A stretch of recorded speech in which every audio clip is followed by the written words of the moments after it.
You ready? Yeah, I'm ready. Okay. I'll call to order the Wednesday, April 10th, 2024 meeting of the Berkley Planning Commission. I'll rise for the Pledge of Allegiance, please.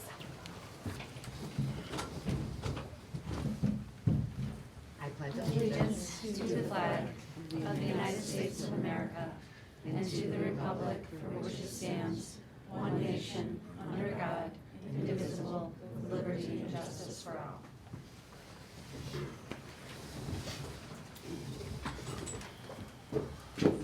Kristen, will you do the roll call, please? Yes. Commissioner Bartis? Here.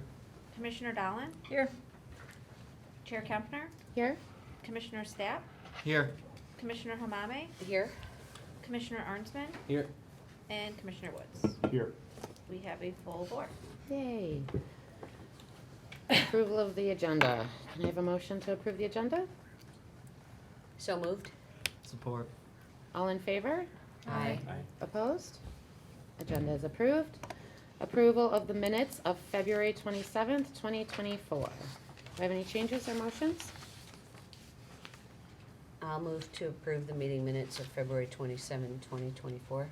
Support. All in favor? Aye. Opposed? Minutes are approved.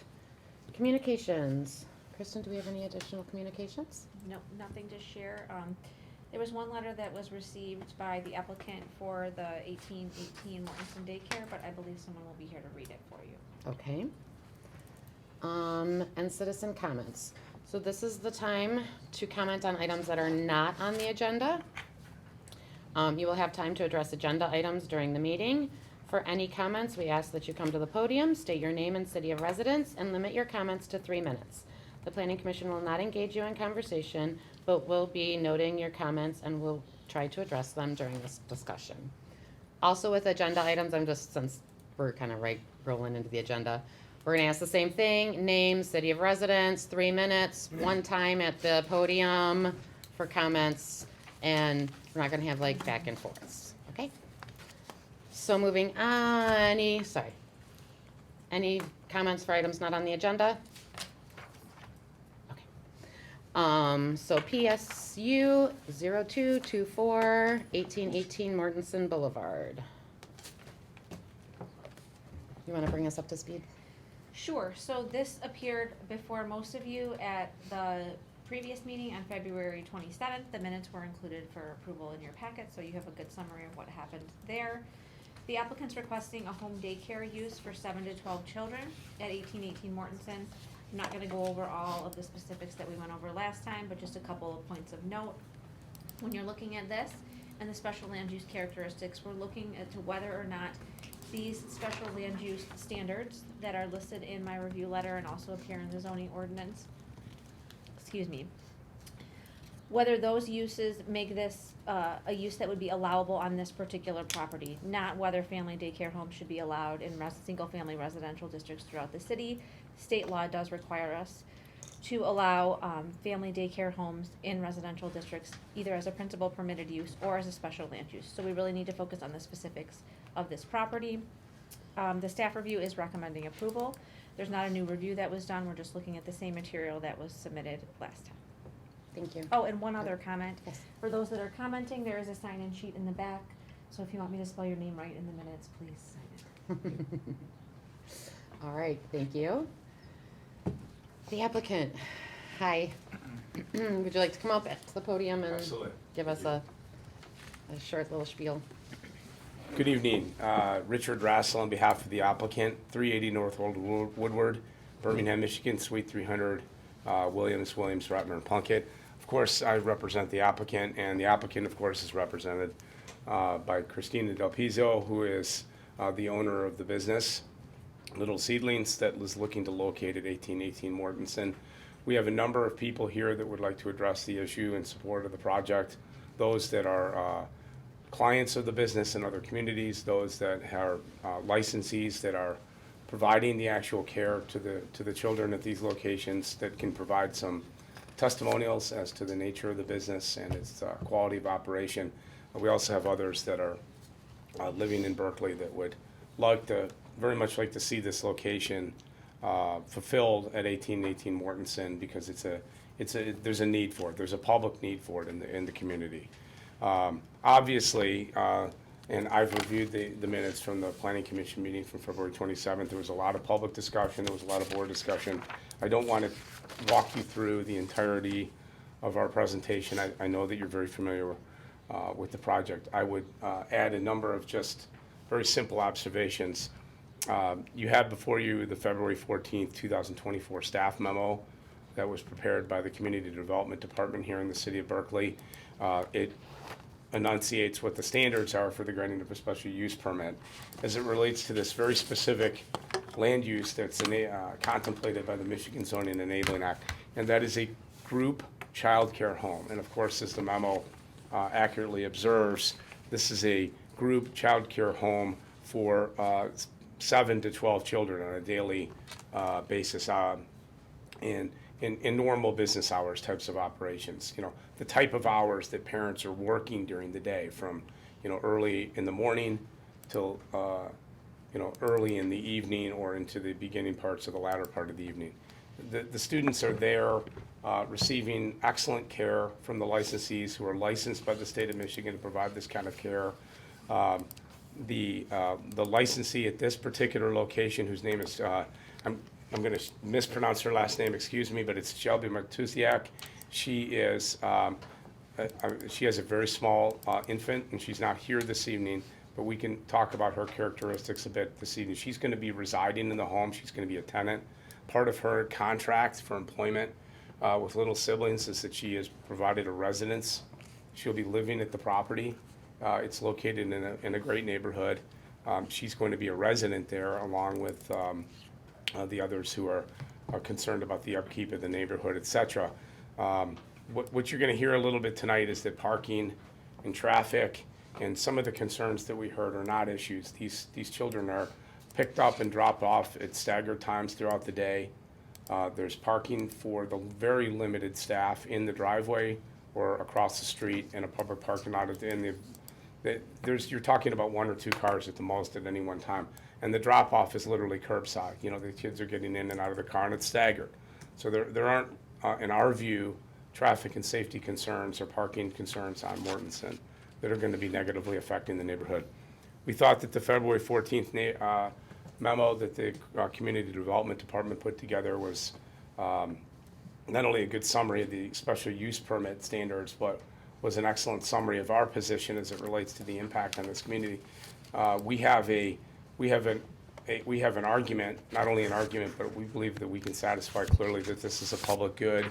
This is a public need. There's an enormous market demand for quality, safe childcare for children that are of the age being served by these. You're talking about babies to 4 or 5 years old. We're talking about fitting into your socially and economically desirable manner standard in the manner that the Community Development Department recognized. The same for public convenience, the same for compatibility with adjacent land uses. There's no exterior or site plan changes to this property. It's just a simple single-family house that's contemplated by Michigan Zoning Enabling Act to provide this very low-impact commercial use in a residential neighborhood where it's contemplated to exist.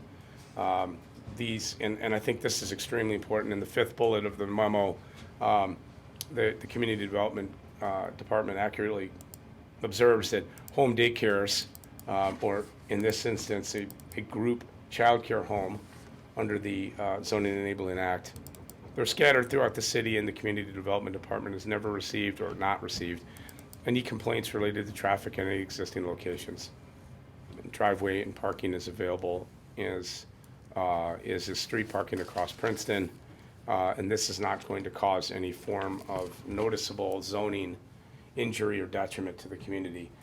So rather than belabor, my presentation, I'm sure Christina would like to say 1 or 2 things and follow up to some of the observations she made, and certainly in February, and then I'd like you to hear from certain folks that she can introduce to you that she knows well by first name, and they can get up and provide a brief testimonial to you, and certainly we're obviously available for any questions and comments that you may have. And ultimately, we're certainly asking for you to recommend to City Council that the special use permit for this for this reasonable use at 1818 Mortensen be passed along. Appreciate your time and listening to us. Thank you very much. Thank you. Hello, my name's Christina Del Pizzo. I live at 299 Orange Lake Drive in Bloomfield Hills, Michigan, and I'm the owner of Little Seedlings. I know that we had one commissioner that was not present at our last meeting, so I'll kind of just briefly go over the mission of Little Seedlings and how we came to be. I was a teacher. My child lost their child care provider. It was a home daycare, and we were put in a position where we didn't have child care, and I had to choose between my job or my child, and so I chose my child, and there was a need with my colleagues, and so I became licensed, and I opened a home child care in my home, and I hired another teacher, a teacher with a 4-year degree, and we filled up, and then we had moms continuing to call asking for care, and it broke our hearts. So we opened another location in Beverly Hills, which is a smaller home than what we're talking about here, in a tighter neighborhood without a boulevard, and parking is only on one side of the street. And we filled that home up immediately, and then and then we continue to grow, rinse and repeat. So we have 6 locations. This would be our 7th. We were just featured in the Hour Detroit magazine for trying to solve a child care crisis in Metro Detroit, but also a housing issue for our teachers. So tonight you'll hear from a couple of our licensees who live in the homes, and neighbors, because I know that was a concern at the last meeting. You know, what is it like to live next to a daycare? So I've invited some of our neighbors here to talk about that, and then some families who are Berkley residents who currently send their children to Little Seedlings to talk about, how what it's like to send their child to Little Seedlings, and what pickup and drop off is like, and what our teachers are like, and how we run things. So, but if you have more questions, I'll be happy to come back up here and answer them. Thank you. Okay. All right, so before I move into public comment, does anybody have any questions for staff?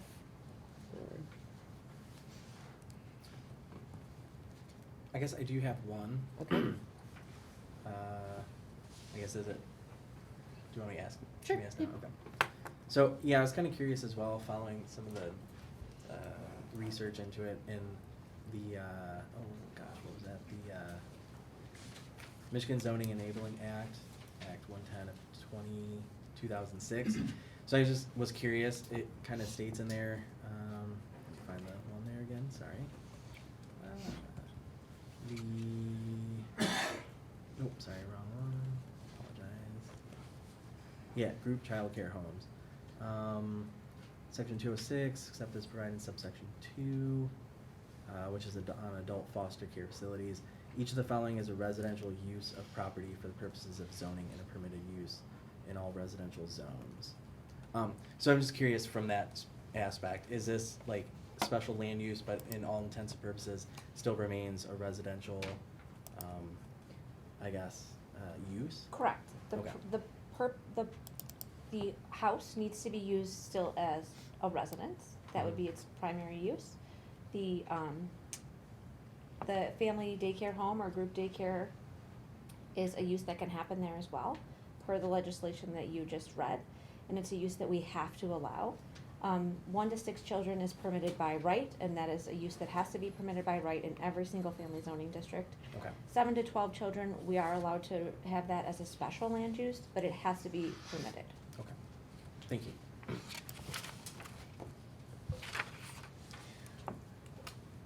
Just, can I ask a question? Mhm. Do all the standards have to be met? For a special land use, yes, you should find that all of these standards are met.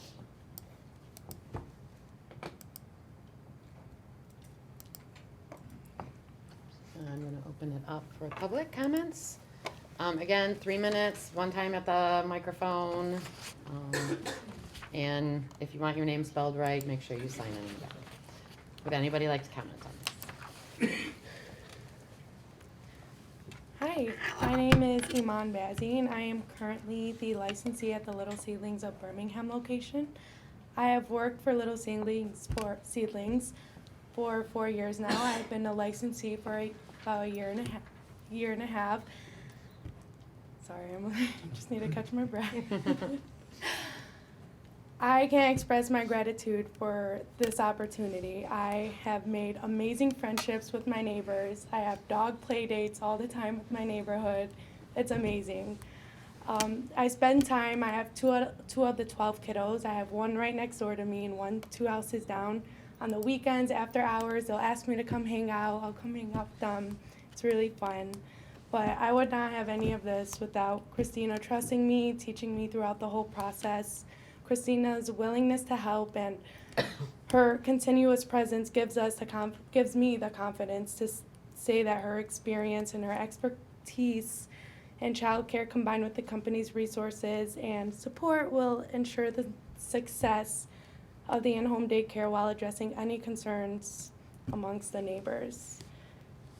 Yeah, that's it. Thank you. You're welcome.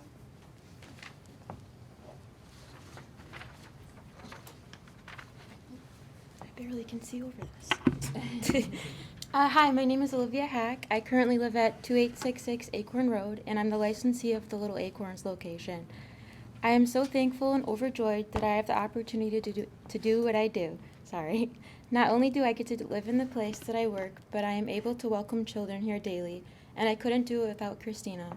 Christina was always by my side, helping me and made sure we exceeded all expectations.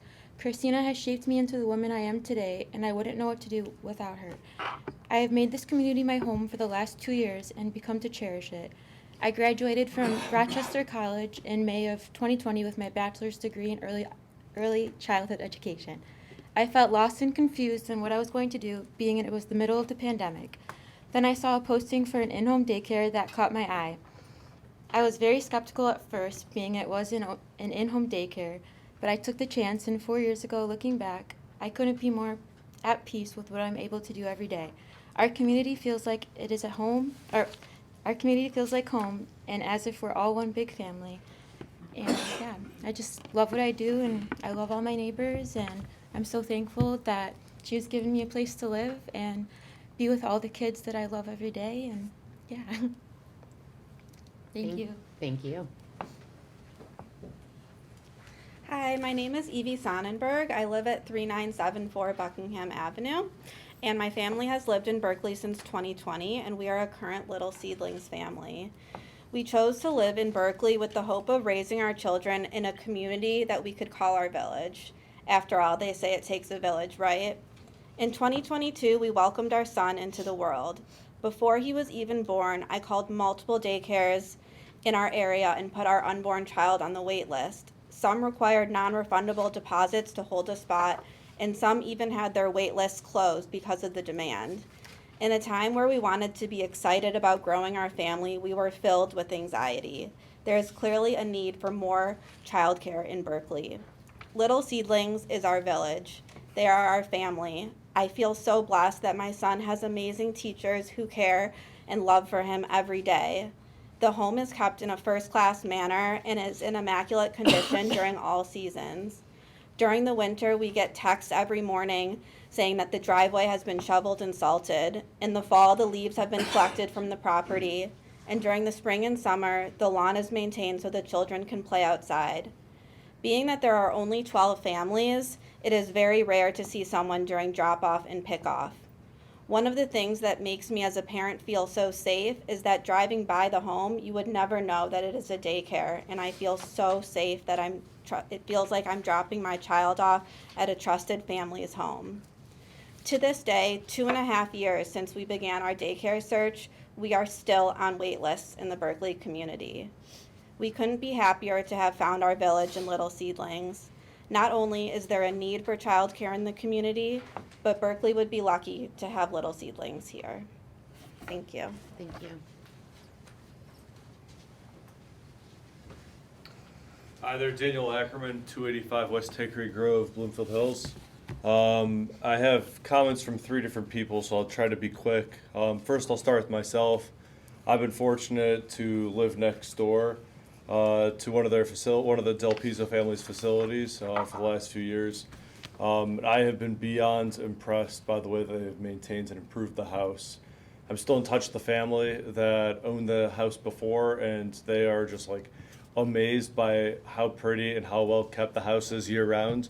They're truly ideal neighbors, just beyond courteous, and the whole neighborhood just really sees the value, not just because helping out with some of the neighborhood children, but simply being great neighbors. One time I was out of town and I actually had a tree fall in my yard, and Christina's husband was not able to reach me, and it blocked traffic, and he literally went out to Home Depot, got a chain, and pulled it from my yard.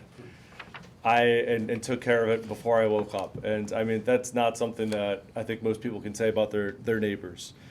Also, coincidentally, another one of the homes is next door, or one house over from my sister's. And my sister has the same things to say, as does her husband and their family. Truly an incredible service to the neighborhood. I could go on, but I know I'm limited by time. And I had a third message that was passed along by another neighbor of another one of the Little Seedlings houses. And this comes from Rebecca King in Beverly Hills, Michigan. I'm writing on behalf of Mr. and Mrs. Del Pizzo in their request to grant approval for their daycare business in a residential area in Berkley. I live in Burwood, directly next door to Little Seedlings of Beverly Hills. They bought the house in 2019. Before they purchased the home, I had a series of horrible neighbors in that home that ranged from a complete lack and disregard for the property, as well as lack of respect to the surrounding neighbors. Trash in front as well as the back, poor maintenance on the lawn, noise, violent dogs, etc. Upon meeting the Del Pizzos, I will admit I was reluctant to being okay with, quote, a business, with traffic, children, noise, etc. being next door. To my pleasant surprise, the Del Pizzos put thousands of dollars in renovations, landscape, and a new driveway for starters. Great for my property value as well as the block. Still, I had concerns regarding the above mentioned. The Del Pizzos have very strict rules, and their teachers as well as the parents whose children attend, including expeditious, quiet drop-offs and pickups. Christina once let a family go because they would beep their horn upon leaving at 8:30 a.m.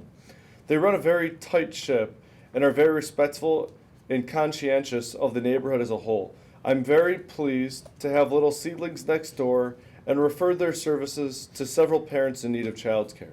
My 3-year-old nephew attends the Bloomfield Hills location. I feel the Little Seedlings in Berkley will lend value to the neighborhood just by how well the home and property will be cared for by the Del Pizzos. Thank you for your consideration. Feel free to reach out should you require more information. So that's just from 3, and like I said, I could spend more time and have more neighbors that I've discussed this with come up, but I hope this just lends a little dose of what I'm talking about. I think they're a great addition, and I think there's every justification in the world for the request being granted. Thank you very much. Thank you.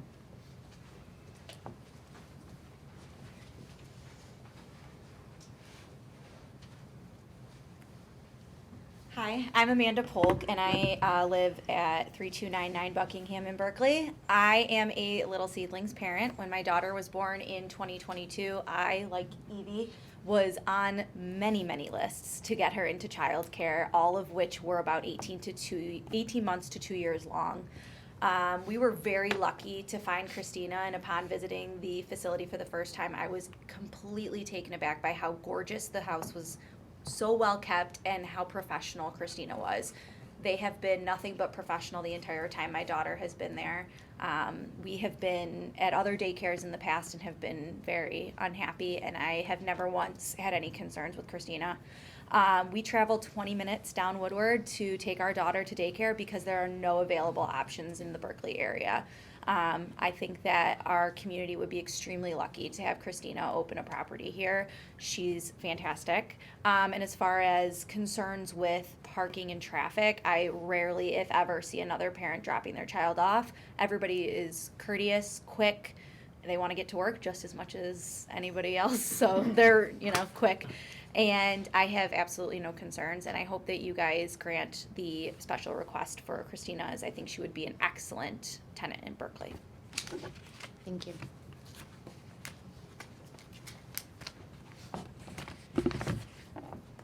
Hi, I'm Maureen Sties. I live here in Berkeley at 2175 Cummings Avenue with my 2-year-old son and my husband and 2 very lazy dogs. I am so lucky also to have found Christina when I had my son in 2021. Again, I got on some wait lists before he was born and kind of met the same experience that both Amanda and Evie had, 18 months to 2 years. By the time I found Little Seedlings in August last year, I was 90th on the list at Berkeley Building Blocks. So 90 other families still did not have placement, and then whoever else was after me. So I was so lucky to be able to find and have that experience. I very much was kind of across the board on 5 to 10 lists at any given time with that same time frame. So there really is a need here in Berkeley for more childcare. I work downtown at Children's Hospital of Michigan, so I help serve the community in that aspect. And without the support of Christina and her village, specifically Miss Shelby and Miss Tony, Miss Shelby will be hopefully moving to Berkeley, I wouldn't be able to continue my work and helping the community of Detroit. I have had nothing but positive experiences with all of the staff members, with the location, the house, outside in both the backyard and the front yard. Kind of like Evie said, you would never know that it was a daycare, except for there's one orange cone. That's it. And that really helps us be able to direct other people that might be picking up our children. So other than that, it's a regular house and not a lot of traffic from pickup and drop off. It's it is kind of strangely staggered. We don't see a lot of that. And with only possibly 12 kids max, it really isn't as busy as some of the other Berkeley businesses that we have seen kind of come in here as new businesses.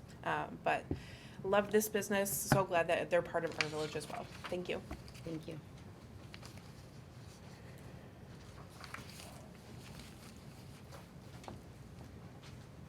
Hello, my name is Emily Smith, and I am a resident at 1852 Mortensen, just 2 doors north of the site that we're talking about. I'm not an expert on the criteria that you're using to make this decision, but I'm a parent of 2. I completely understand the need that this business is filling in the community. I think most of the neighbors here have kids. We get it. Nobody's. I'm not sure how market need for daycare factors into your decision, or character of the people that lease the space, or that are employees that live there. Or I don't think any of us are questioning the integrity of these folks as business owners, caretakers of children, neighbors. I don't think the criteria that we're looking at here. For those that maybe haven't observed traffic or parking issues for spaces that that their kids go to, I would say that's a different lens than people that actually live there and are there for the whole window of pickup and drop-off times. Mortensen is a zoo. It's a racetrack. There's already trouble getting out of our driveways at peak times, especially in the morning with the high school kids racing up the road. So to say that there would be zero impact, I just think that can't be factually true, and you can already see that it's a zoo, and any more parking on that street would be, I think, a safety issue for the people getting in and out of the cars, and another inconvenience for residents. So I think I just would like to make sure we're really clear on the criteria that we're using, because I think a lot of the discussion is not related to the criteria. So thanks for listening. Thank you. Hello, my name is Zach Bivens, and I live next door to the Bluefield Township property. If parking is an issue and traffic coming in and out, I live immediately next door to the daycare, and it's not an issue at all. Neighbors coming in and out, just going to the grocery store and lawn care services and that type of thing. You see more traffic like that than the drop off and pick up. So it's really, really quite minimal. I think that they're really great people. They run a really good business. It's super quiet. The kids are quiet. I work from home. I've never had any sort of disruption whatsoever. So they're a real asset to the neighborhood. They're far from a liability. And again, if parking and traffic is an issue, that's, again, I live right next door, no problem at all. It's just in and out in the morning for a couple minutes and that's it. So, thank you. Thank you.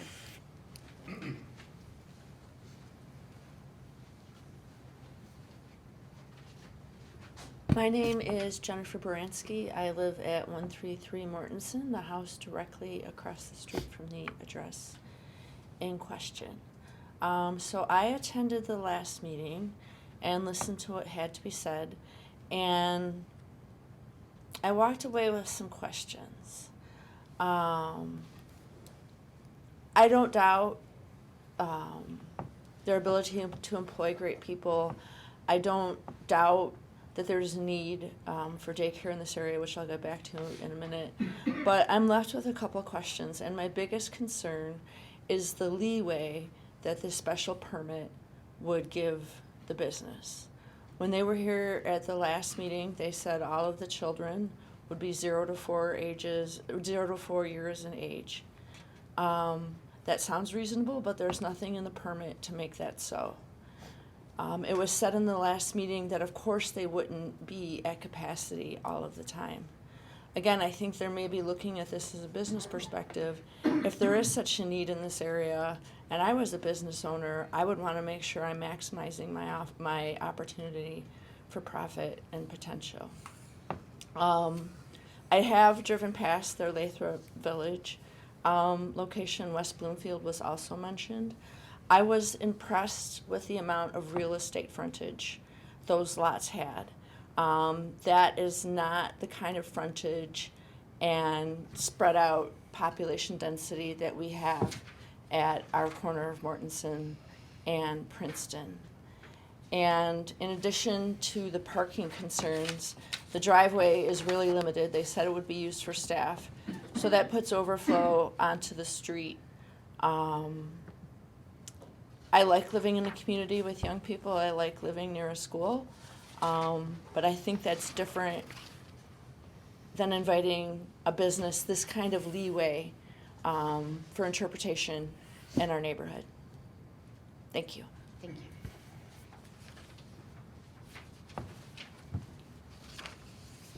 Anyone else?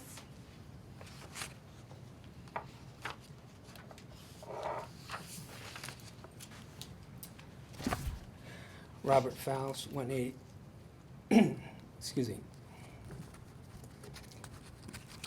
I'm on Mortensen. I think you've got me from before, and I'm on the list. Listen, I'm not objecting to a home daycare, all right?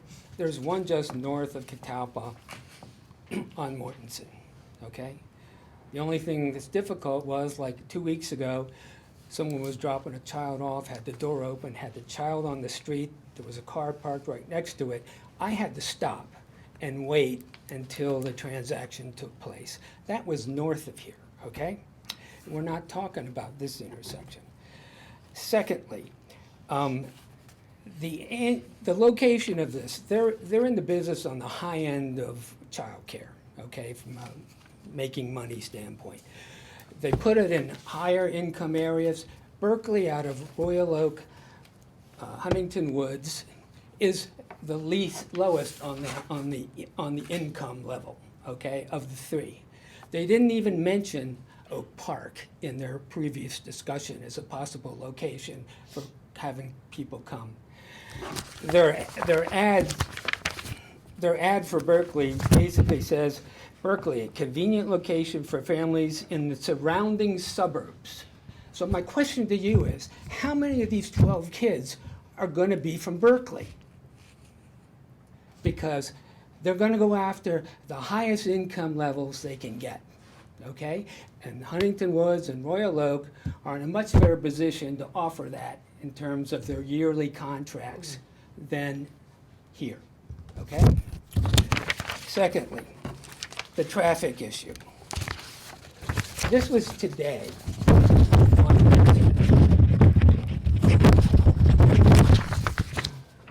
Just So watch the below cord. the intersection. Just the cord's put there. Go ahead, there were trucks, but Someone had a car open down the street, there was a truck on each side. There was only room to get one car through. Now granted, in the summer, someone could take a child out of the passenger side of the car to the curb, on the curb, rather than the street. But it doesn't mean that always. In the winter, you've got a 18-foot wide street on Mortensen and a 28-foot wide street on Princeton. When snow comes over 6 or 8 inches, you're going to lose 3 feet on both those streets. So, I have about 1 more minute. okay. And at night, there is a street, but that's how dark it is after it just goes through dusk. Okay?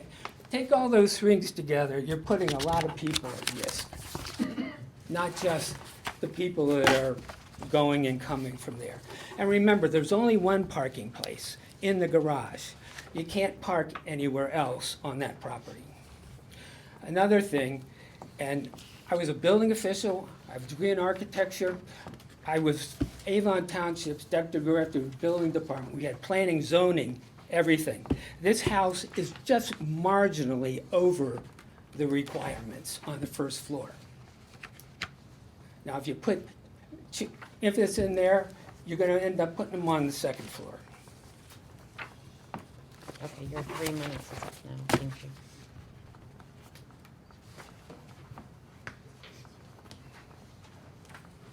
I'm Brad Davison, 1834 Mortensen. I'm not going to beat a dead horse with everything everybody's said.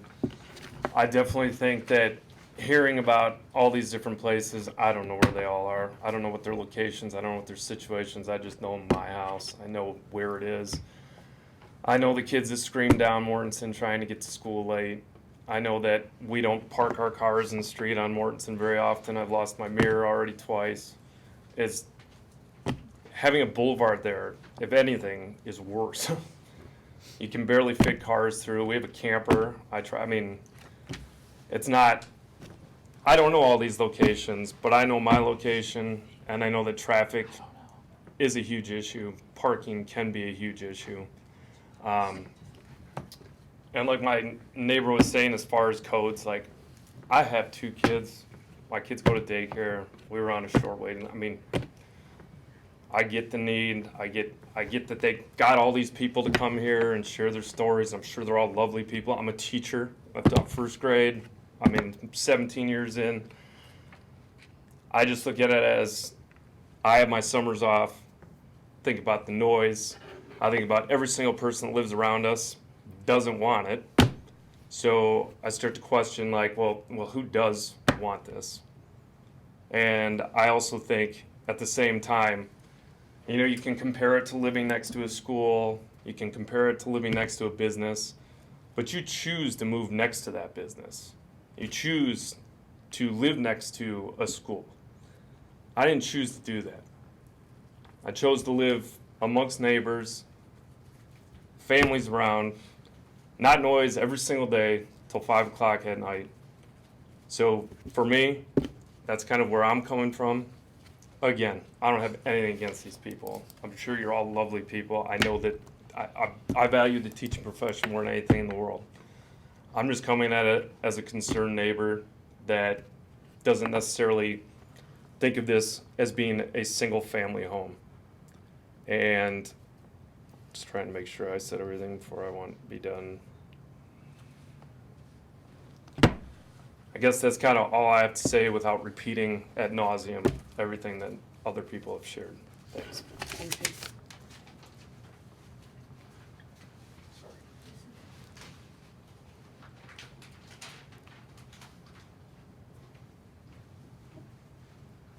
Hello. Excuse me. My name is Justin Polk. I live on 3299 Buckingham Avenue. My wife was Amanda, who spoke earlier. I'm not going to beat a dead horse again. But this is our second home in Berkley. We have been fortunate to be residents of Berkley since 2018. We had our first son in our first house on Kipling. We had our daughter on Buckingham. And I'm going to say that it's not just one street that is an issue with zooming cars or whatever, it's every street. Kipling, when the road diet occurred, became a racetrack. It was not fun, but we managed and we lived there. And we still parked on the street, we still did all that stuff, and we did everything that we were supposed to. As a parent at a Little Seedlings that's 20 minutes away, pickup is 2 seconds. In, out. My daughter's already dressed, ready. They were outside. It's an easy grab over the fence. It's 2 seconds. Dropping her off, I'll sometimes keep my son in the car because I have to go then drop him off in West Bloomfield, which is the other place that we have daycare, so another 30 minutes away. I have to then put him, keep him in the car in 2 seconds, go on the other side, grab my daughter, and go. I've been parked on the street before, has never been an issue. If I ever run into anyone else, they're quick as kids can be.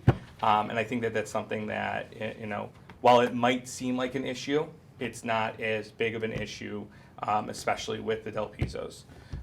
The other thing I want to say is that the service that they would be providing, not only for Berkley, is a huge thing. It's also, there's a lot of young families that are moving to Berkley and are looking for this type of care. And that is something that helps Berkley attract more young families and start to grow the city even more. And I think that's a valuable asset, regardless of if people come from Huntington Woods or Beverly Hills or Oak Park or Royal Oak. Berkley is a destination. We love Berkley. We love the city feel. We love everything about it. We live right on a busy intersection of 12 and Buckingham. We get it. But having this, the impact, the negative impact that it would cause is so minimal compared to the positive impact long term that it's just, it's going to make all the difference. Thank you and have a great day.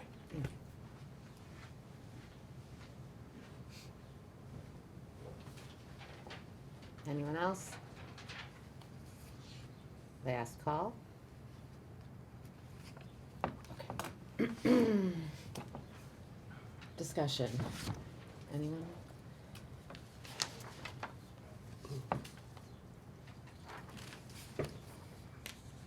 Any additional questions before?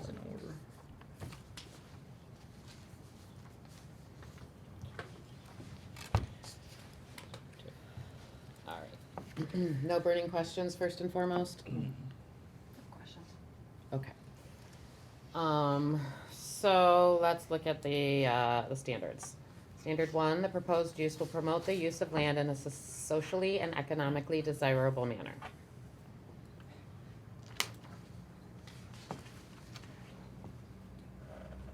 We'll start. Yeah, I there. agree.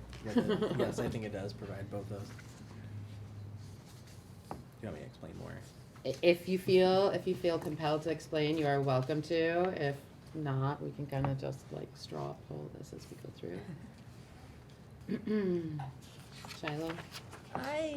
I disagree with this one. But it kind of ties into number 3.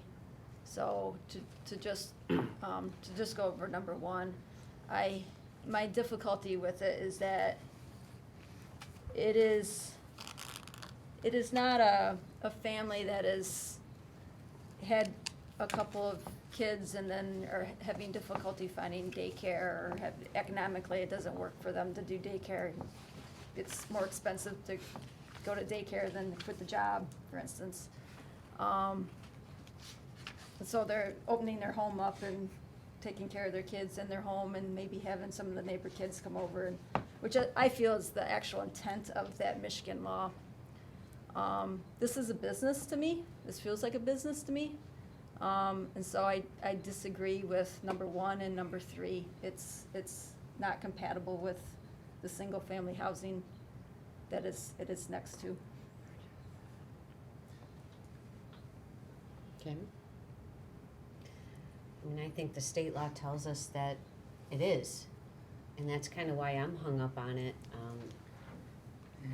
State law says that we have to allow them, but that... We have to consider them. No, we have to allow them, but that if it's 7 to 12, we can have them as a special land use, so that we can evaluate each one at a time.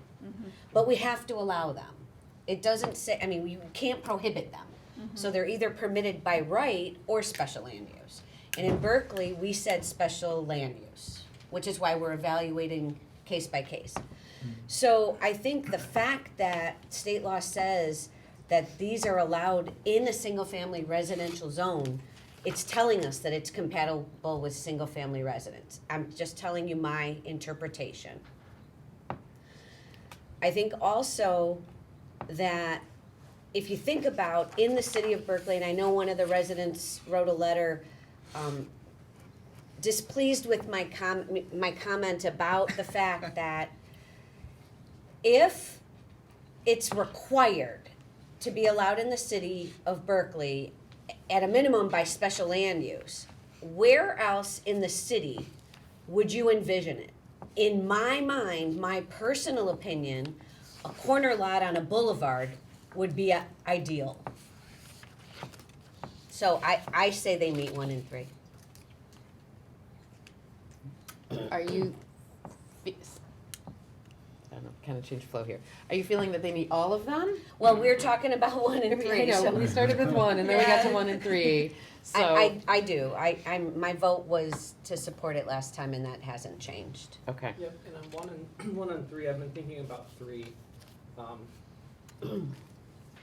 I was wrestling with thinking about duplexes and how that becomes an issue, and that most of the board is supportive of duplexes that look like single-family homes, even though they're not single-family homes. And to me, it's a similar line of thinking here. But if I may, It's, you know- a duplex is 2 families. This could be up to 12 families. But it's Not living there, though. Not living there, yeah, but not coming and living going. there. No, I'm just talking about it's compatible with its adjacent use. And a lot of residents are opposed to duplexes because they're not compatible. The same thing, it's not compatible to adjacent use because it's not a single family home, it's a duplex. But there's a line of thinking, if it looks like a home, even though it's 2 families, it's okay, you know, because that's a use we want to promote. Yeah. So, I mean, 1 and 3, I'm still supportive of that it meets 2 as well. Well, I guess just, but on the other hand, a duplex is, their primary use is residential. This primary use is business, but. Primary use No. primary use is still family home. It's- 30% of Right. the hours of a week are actually, it's 50 out of 164 hours in 1 week are operating as a daycare, so. It like- still feels like a business. Right, but the Michigan law says that it's to be treated as residential use of property. I'm just saying the difference between that and a duplex. Oh, sure, but I guess for all intents and purposes, unless they went over 12, they'd have to go in a commercial space. The Michigan law says to treat it as Yeah, yeah. residential use of property. Yeah, I know. But there's a difference between an at-home daycare and a duplex. There's Okay. also Yeah. a difference between a business that is buying a house and making it a daycare versus someone that owns the house outright or has a mortgage or whatever, owns the house and is starting a daycare, you know, with a couple of their children and a couple of the neighbors' kids and, you know, maybe some friends. I mean, this is pure and simple, a business model. Although isn't Okay. someone that lives there also running a business, I guess? Like, I don't Right. really reconcile it Yeah, I don't know any that different. difference. Like, it's still a business, even if they're living there and it's theirs. Yeah, I mean, I guess aside from what business or not, duplex compared to business or not, you know, I think there is a need for a daycare, and I'm not opposed to at-home daycare. The one thing that gets me is this specific location. It's a block off 11 Mile, it's on a boulevard, it's for all intents and purposes, it's an arterial road for the city of Berkeley. People cut through there all the time. I'm very well aware of the dangerous speeds that occur. You know, I think someone said, "Oh, everyone speeds in Berkeley." Well, that doesn't really bode well for safety for a daycare anywhere. Then, I'm saying, you know, yeah, absolutely. You know, special land use should be seriously considered for at-home daycares for 7 and up. I just think it should be location dependent, and I don't feel like this location promotes public health, safety, and welfare of the immediate surrounding neighborhood, nor frankly of any of the clients that would be coming through, they'd be dropping off and picking up. So I guess that is where I struggle with that. And what I would propose, and I'm not sure if I could do it here or not, but for the planning commission to look at this further and come up with some guidelines. Is that something that we can do, or does that the state law kind of trump? You can add additional guidelines. It would still have to be a special land use. I would say, though, we are so close to having a draft zoning ordinance that I don't want to do an amendment at this point. So I do kind of want to ask, I guess, the planning commission here. So like, there's parking allowed on both Princeton and Mortensen, correct? Yep. Right, there's no parking or anything there. So what's to say somebody bought it and just parks there from, 7 a.m. to 9 p.m. daily, constantly, or comes and goes? I mean, I guess I don't see what the difference makes with that. Like, if somebody just bought the house and they had some kids that came and went all the time, like, what's the difference as opposed to this? That just seems like hypotheticals to me. These are gonna be staggered drop-off and pickups. I mean, that's gonna occur. Okay. Well, and I guess your situation couldn't happen because there's not enough parking for those 8, 10, 12 cars to sit there overnight, so they couldn't park there overnight. Well, right, So, we're not saying parking overnight, though. The child home daycare, I believe, does not allow for parking overnight. Absolutely not, Daycare but overnight. you couldn't have a family that has 10 cars that sat there all day. Kids either. have friends. I mean, I guess I don't understand the safety thing from a street thing. I guess I don't fully grasp, just based on the fact that there's parking allowed on both streets, and that somebody who would just be living there with their own family of 4 or whatever, teenage kids, could have friends over. That could be the cool house, right? So now they got 6 cars coming over, 5 cars, people walking. Like, I don't know what makes that location any different or detrimental outside of a normal residential use, I guess. Well, I think it's a couple factors. It's a corner lot, so you have parking on either side on Princeton and both Mortensen. These are Which is a bonus, right? higher density properties. Okay. All of Berkley is, right? No, there's lower density in some parts of the city. And that's why I'm saying that we should look at this in terms of, allowing these in other parts of the city that are more, I don't know, I guess amenable to parking and traffic issues. Thirdly, it's a block off of 11 Mile. So, and then I think, obviously it was stated at our last meeting and here now. It's a major road for the city, major cut through. It's an arterial, and as you heard from people today, there are safety issues. And like I said, I'm not principally opposed to an over 7 children daycare. Absolutely not. I've been spending money on daycare for 8 years straight, trust me. But it's the location, whether it's that location or somewhere similar with similar attributes. That is the thing that gets me. I guess I'm torn, like Commissioner Hamame here. Maybe it's the lawyer in us, but my understanding is if this is 6 kids, you're doing this without us. You don't need us to say yes. So all those same concerns are still present with 6 kids, except you're doing it without us. And because it's 7 to 12, you're here asking us to approve it, and we have the same concerns we would have whether it's 6 kids, 7 kids, 5 kids, or 8 kids. And I feel like because the law is written the way it is, I think 3 is for sure a yes. But these others are, there's a lot of hypothetical, and a lot of it depends who you ask, as you can see, and it's difficult to say for sure for any of us, I think, because we could say it's not going to be an issue, or we can say it's going to be an issue, but nobody knows if it will be an issue. Is there any reason, I mean, would you do it with 6 kids if we said no? Yes, you can come up and answer. Thank you. So,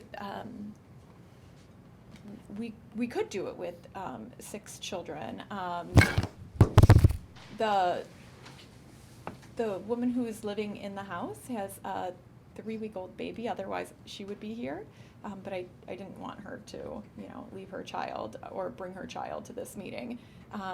She has ran our Beverly Hills house, again, tighter quarters, tighter road with only parking on one side of the street.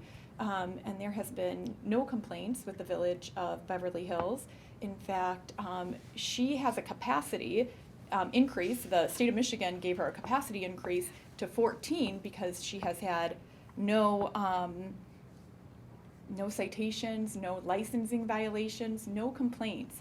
And to speak to the profit of that, we made a commitment to our families that of our ratio, and that we will never exceed the capacity of 12.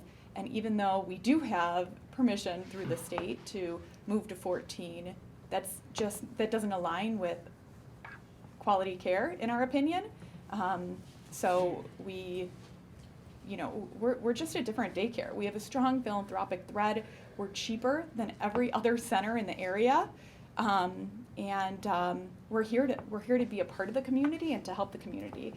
And that orange cone that you heard of in Beverly Hills, it's not for everyone to know where to turn in. It's because our neighbor's lawn looks like a golf course, and we want to protect it from any tires driving over it.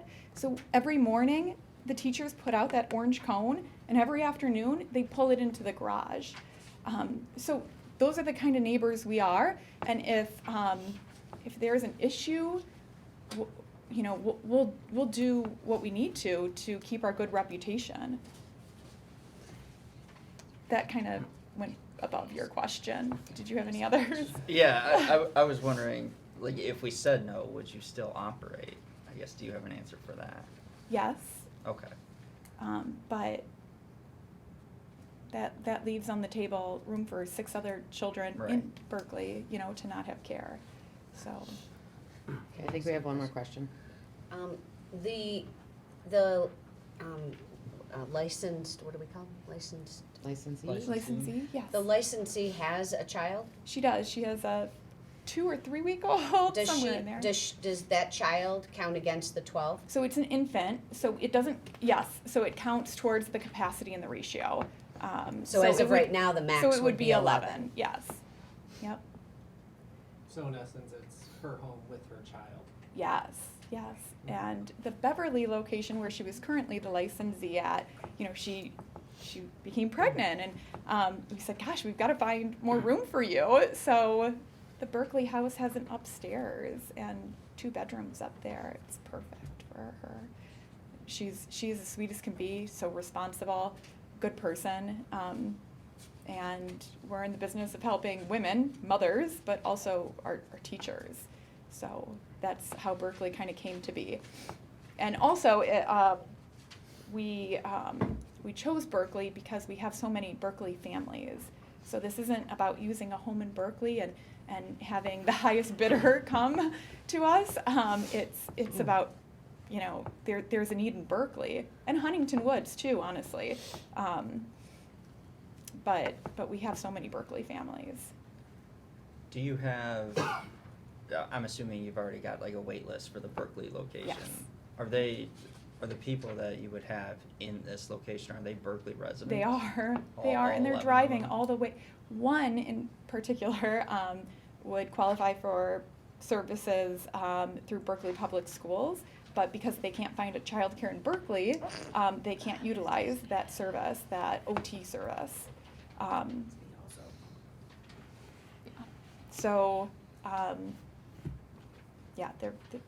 We're opening this to help our families, to help Shelby, for her new baby, and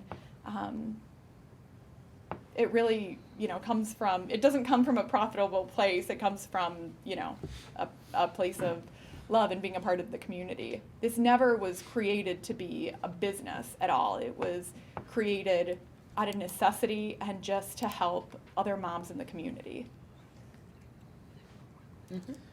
Sorry, now we keep asking you questions, but. Yeah, that's okay. The people on the wait list, any way you can tell us, like, what I know you can't, how many of the people on your wait list have just one child? Do you know? I don't know offhand, but I do know that almost at every location we have multiple families with multiple children. So it's not 12 cars, or in this case 11 cars. 6 families at my house, so 6 other, it was only 6 cars, basically.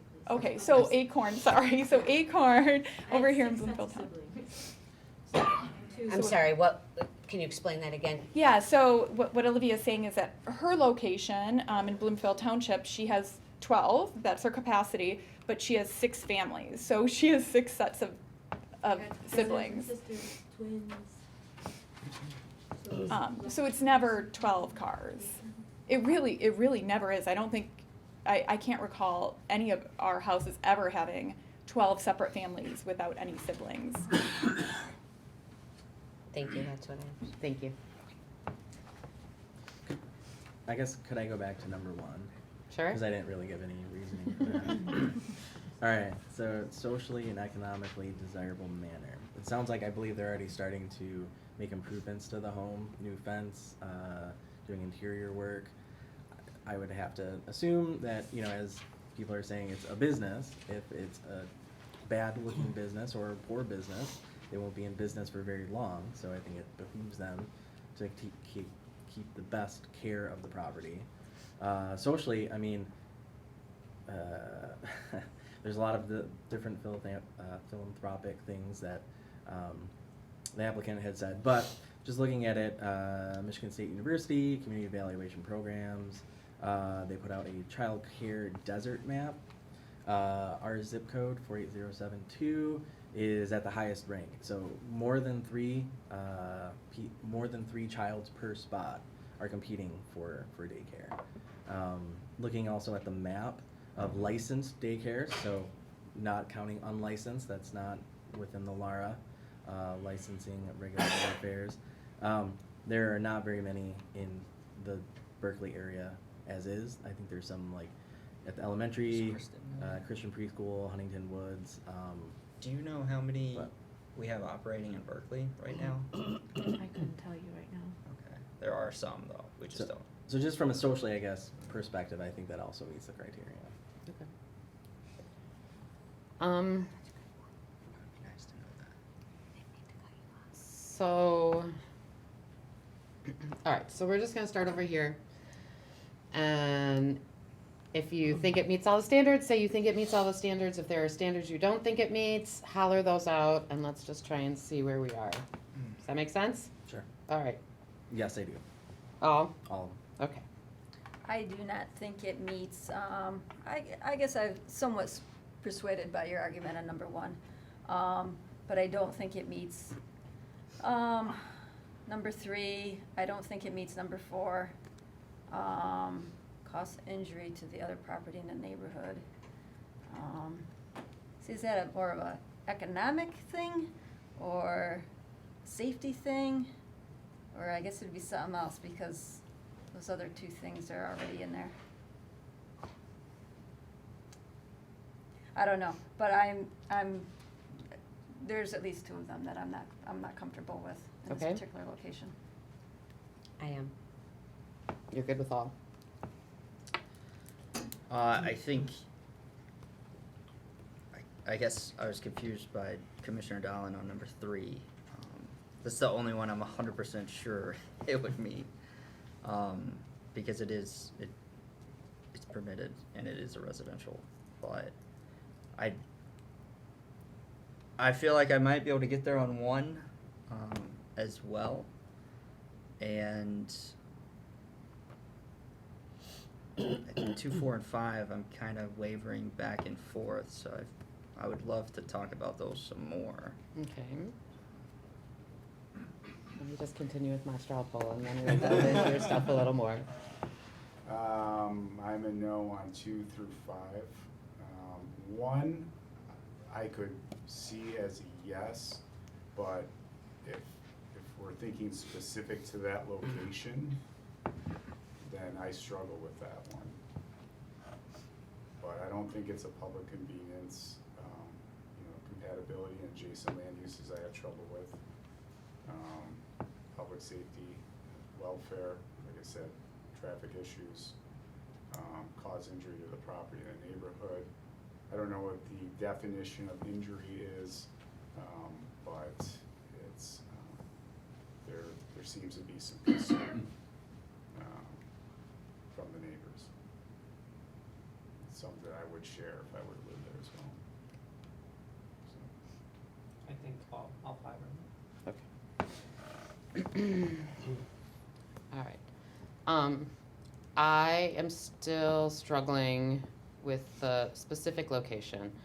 Unlike you, I actually think corners are the worst place to have these. I think somewhere that has a driveway that can house at least the employees, like the person who, I don't know, are you calling her an employee? The one who's living there? So technically, she's a licensee. She's Okay. an employee, but she's a licensee. She's the resident of the home. So a driveway that's long enough for her and whatever employees would be there. And it's a busy street, and that.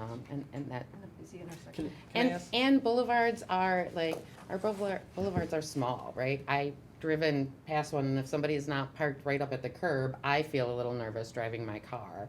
And I'm not, and that's with nobody trying to wrangle a little one out or a car carrier and all of that kind of stuff. So that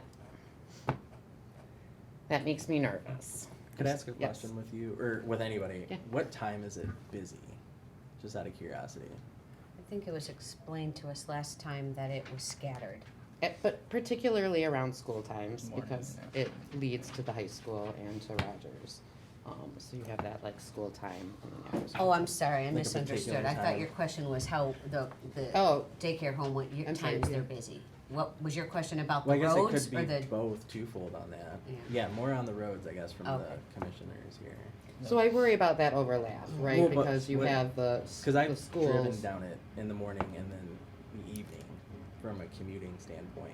I've purposely have driven down it. I don't really ever see an issue. I guess maybe I'm a little earlier there. But I guess that's the thing, I guess, from a working person, which is probably, I can ask a question, right? Sure. What time, I guess, typically are the drop-offs in the morning?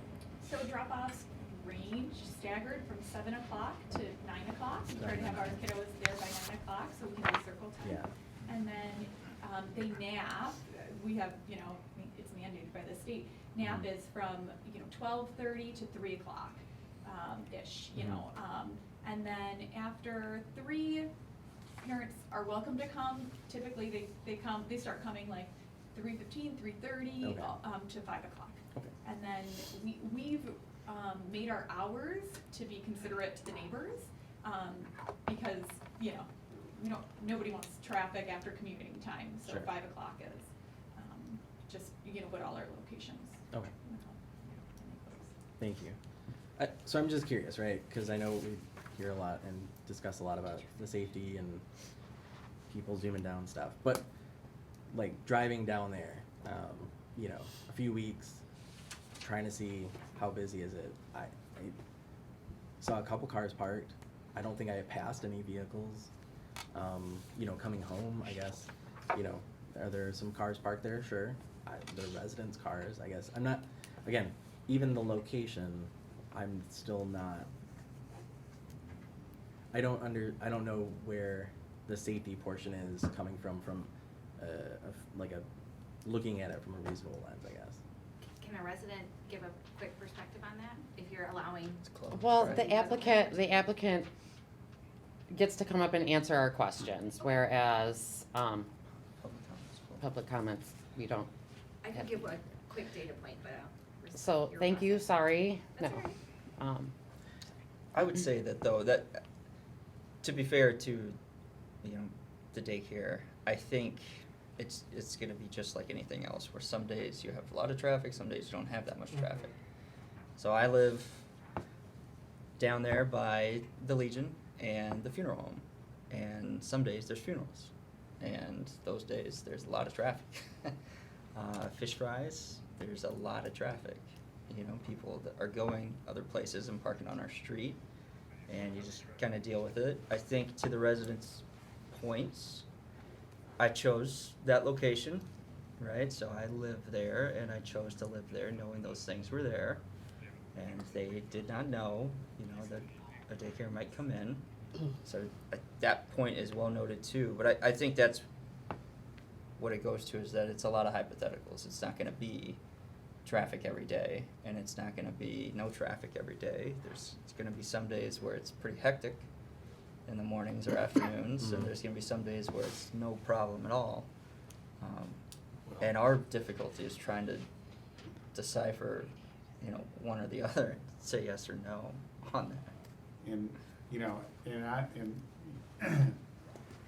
the traffic issue is, like I said, I live in the area, not immediately, but, just hearing from those that do live on that boulevard, it is an issue. I mean, driving up and down the boulevard a couple times a week, honestly, we can all kind of come to the same conclusion. But I'm relying on that lived experience people have to deal with on a daily basis, that reality that people have to deal with on a daily basis that actually live on that boulevard. So that's, I guess, where I'm developing my sense of caution, specifically for this location.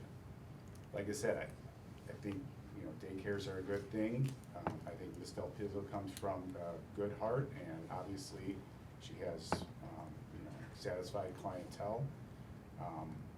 And I think there is room for this type of business in the city, just not this specific location.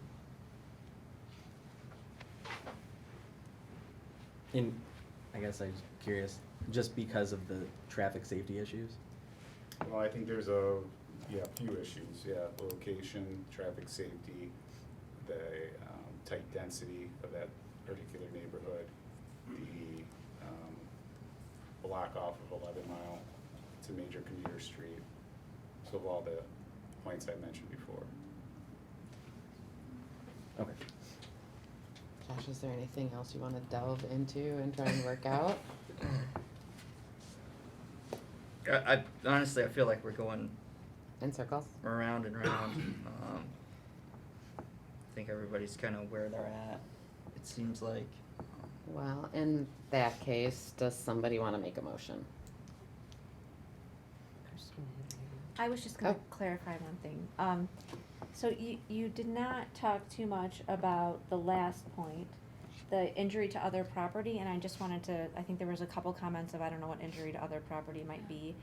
So from a staff interpretation point, injury to other property would be things that we look at for special land uses, like, in this case, it probably won't apply, but is this use gonna bring a lot of odor or noise or things like that to the surrounding properties that are going to be injurious or detrimental? So when you're thinking of injury to other property, it's not in the economic sense, like property values or something like that. It's more things that are included in the ordinance that could become a nuisance. That would Noise be to the human being. that would be Yes. unusual for. To the human. Right. Yes. Okay. Thank you. Yes, to human Thank you for that beings. clarification, that is helpful. Well, did you not want to go, talk about, so for example, I know a couple people mentioned number 3 was of concern.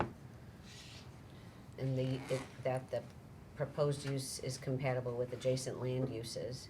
And staff comment said the use will retain its single-family characteristics and no exterior changes are proposed. So I agree with staff, and what I think I heard was the concern was that the drop-offs and the pickups would detract from the single-family characteristic? Is that what the argument is for those that have concerns with number 3? I'm looking at it more of a, both scenarios that I was describing are businesses. It just feels different to me with somebody buying a property, installing somebody to live there and run their business at that location. Feels different to me than if I had my second child and for whatever reason daycare didn't work out for me anymore. So I decided to do it at my house, and I had some other friends that I was watching their children. That scenario feels different to me than this scenario. This scenario feels more like a business model. Now, I understand that the Michigan zoning, or the Enabling Act, specifically says that it needs to be treated as a residential land use. I just wanted to understand, I'm trying to understand where you're coming from, just so that I can be more aware, and maybe it changes my mind. But on number 3, it talks about the use whether the use is compatible with adjacent land uses. And so I'm trying to understand why you have concern with that, is because I guess what you're saying is because in your mind it's a business. In my mind, it's a business amongst single-family houses. I see. Okay. I mean, and I would agree. I think they've been, not sure what the word is going to be, because I don't want it to sound mean. It's a clever use of doing a business model as this residential kind of thing. Because in my brain, I agree. In my brain, it's like, this is my home, and hey, you know, I got laid off, or I just decided that this makes more sense than continuing my job, and so I'm going to have some kids in my home. And this is most certainly a business, just a very clever use of the rules that are allowed for her. Although to that point, if you were the one doing that and you wanted 7 kids, you would have to still be licensed. Oh, Yeah. I mean, I think you still have to be licensed Still even be for the licensed. 1 to 6. So Still be a yeah. licensed Can I jump in on this? Yeah. So regardless of whether you live there and you have your 2 kids and you're adding kids and you're gonna become a licensed daycare for these families and et cetera, the impacts of that use are these number of kids that you're licensed to be in charge of in your home going to be different than the impacts of the 7 to 12 kids that this particular applicant is licensed to have in their home? So that's, the business model cannot really be part of the discussion. We're really focusing on the impacts of 7 to 12 kids at this particular location as they relate to these standards. But there is an impact, though. If 4 of those kids are yours, you're not having them dropped off and picked up every day. But you could have the licensee at this location could have additional children and have 4 kids, and then be watching. Sorry, I'm not that good at math. 8 kids. I didn't know math was going to be part of So this. be watching 8 additional children, and it's still up to 12 children. You're right, the Sure. drop-offs are less. Sure. But when we're considering this, it really, the number of drop-offs and pickups are associated with whatever it would be for 12 children. It doesn't matter how many kids the licensee has. Yeah. And what I'm struggling with is that concept runs directly contrary to the law that we're supposed to apply. We're supposed to treat it as single family. And that's where I'm struggling. I'm trying to figure out where it's coming from, and I think it's just because the law is what's in the back of my mind. Yeah. And so I'm like, how can we not have met that? But now I see where you're coming from. I just don't know. The other thing is, the word compatible doesn't mean it's equal, right? So, a lot of people live next to a commercial business along all of our major arterials, and they're compatible. So, like, to me, this is compatible in a way, like, it's not. But you also buy a house next to a business. You buy a house next to the school, knowing that you're buying a house next to a school. I agree. I sort of think along the lines, though, special land use is, you know, when you buy a house, you now know that you could have daycares because special land use permits are allowed in those, so it's kind of like you gotta know these sort of things ahead of time always when you buy, or even what future land use map's gonna be. You're 'Cause right. You could be 3 houses in, and the couple houses there are zoned for Express. something in the future. Yeah. Could be a duplex, and you're like, well, I never wanted to live next to a duplex. Well, you know, Surprise. yeah, like that could happen. Like, that's why we have these rules within the Enabling Act to allow this. Everything is not static, is the way I'm viewing it ultimately. Like, no one can ever think that it's gonna be static. And if I could interject one other thing, Megan just pointed out a good analogy in terms of thinking about a business coming into this versus how you might look at the scenario you were describing, Commissioner Dallin. So if someone was constructing a new house, it's a new house being constructed, no matter if it's for an owner-occupied house or a renter-occupied house, we don't get to take that as part of the equation. That would be like the same thing here. It doesn't matter who's operating the business or the structure of it. It's a daycare for 7 to 12 children. Is it okay here, regardless of those other factors? Fair. And I guess on compatibility too, it's de facto compatible at 1 to 6. Correct. So, adding 6 more, I guess I'm struggling with it too, like Commissioner Hamame. Are you adding 6 more is an issue? And it makes it not compatible? I think that additional amount of kids could make it not feel like a single family Okay. environment. I think it's a significant change, and I think it's a significant change in the feel of the property. And in your findings, whatever direction you go, need to be specific to this property, because this is a use that has to be allowed in single-family districts in the city.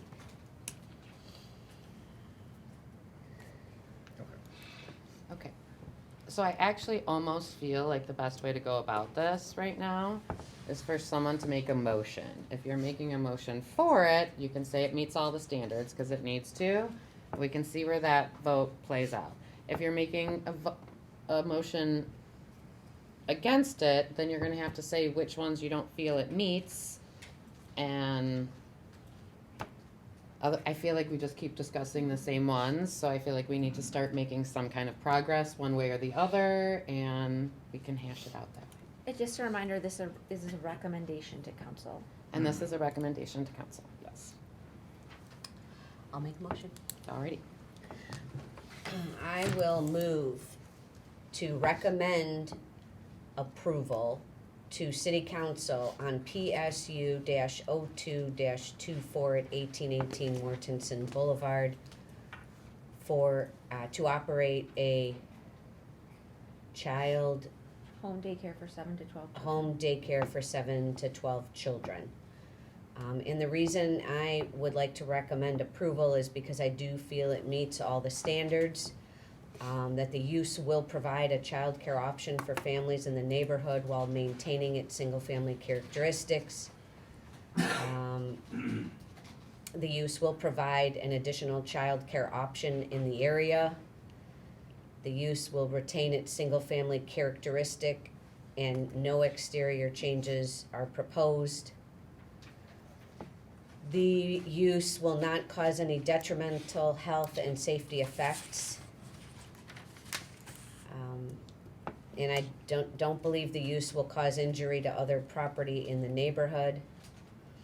I will add, in my opinion, that I believe that a corner lot with access to 2 streets alleviates some of the concerns. So that's the reason for my motion. Is there a second? Second. Kristen, you wanna call the vote? Yeah. Commissioner Bartis. Yes. Commissioner Dolan. No. Commissioner Stapp.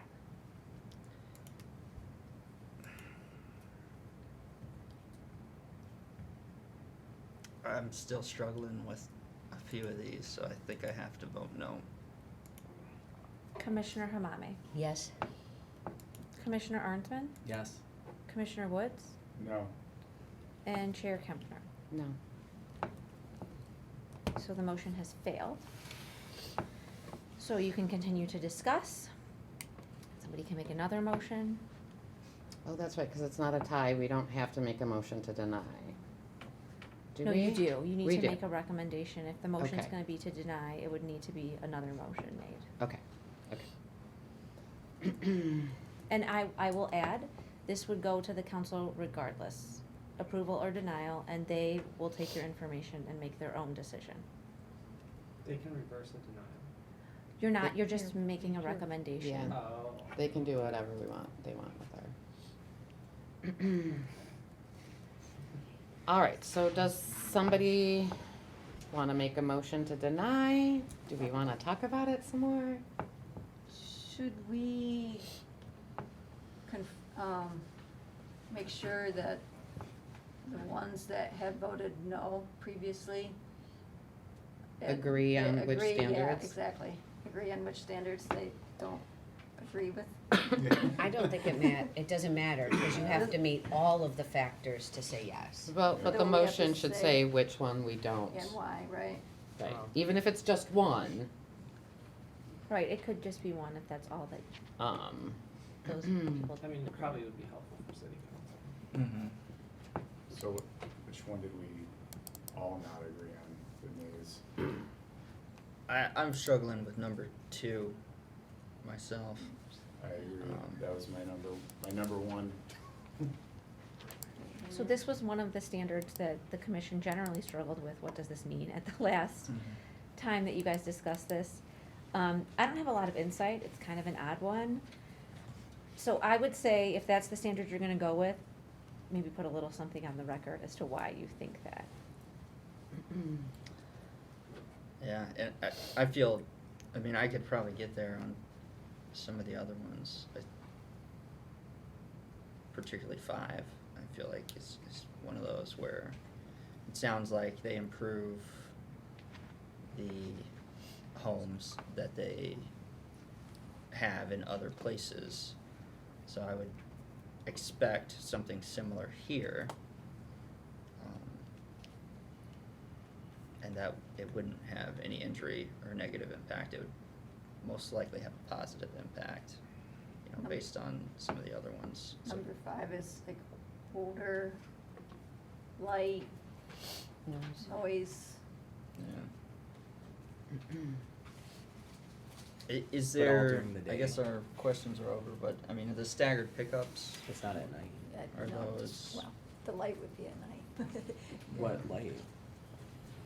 I think the problem is that even if we tried to make staggered pickups a condition, Or I that think would it does be make that the much hardest sense. thing I to don't think try that's gonna be- and, yeah. But 2 and 4 are the, I I guess, think the that's biggest where I land on hangups 2 for and me. 4. Yeah, in light of the conversation about the adjacent land use, I guess I can be persuaded on that one as well. Number 4, I still have a concern. I guess I feel that that intersection, being a corner and being a boulevard, probably wouldn't be as safe feeling as if it was longer frontage, maybe a deeper lot with a driveway, you know, that at least the employees could park in. I appreciate the residents that live in the neighborhood and they're talking about having difficulty backing up into Mortensen. So I think my hang-up is probably with 4.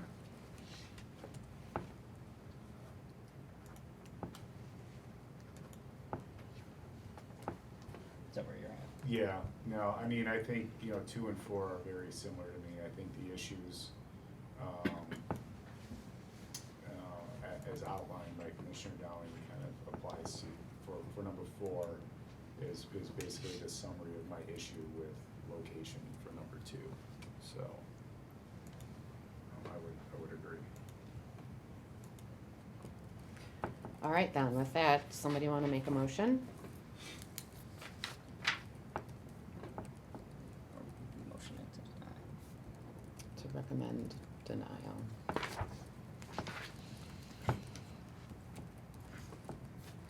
Oh, were you going to?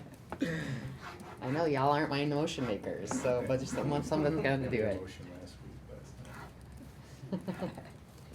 Commissioner Dowling over here. Y'all got a rock, paper, scissors in it? Come on. I will make a motion to deny recommendation to City Council for PSU 02-24-1818 Mortensen Boulevard, based on it not meeting special land use determination number 4 is outlined, standard number 4 is outlined in section 138-653. The proposed use is designed so that the public health, safety, and welfare shall be protected. There's a lot of questions on the availability of parking in that area as it relates to safety and the overall operations of Mortensen Boulevard, also presenting a safety issue. What else? Is there anything else? Commissioner Dowling, would you have?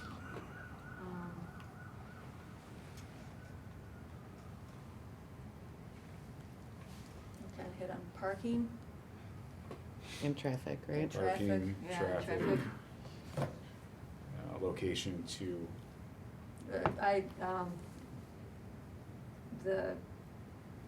the road being, I don't know if it's technically a major road, but one could argue that it does probably see quite a bit of traffic from schools. It's congestion. And being a block off 11 Mile. the high traffic, that's a reality of a major north-south street through the city of Berkeley.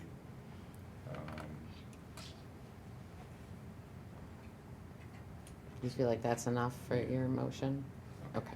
Do we I have was just gonna say traffic safety issue. Is there a second? Second. Kristen, will you call the vote? Commissioner Dowling? Yes. Commissioner Woods? Yes. Commissioner Bartis? No. Commissioner Arnsman? No. Commissioner Hamame? No.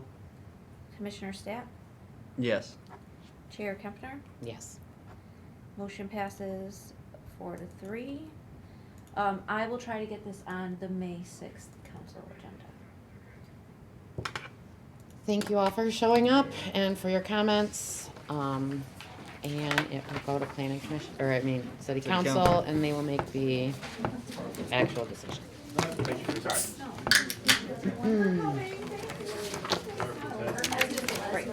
Okay, so we are going to take a break for 5-ish minutes at 8:34.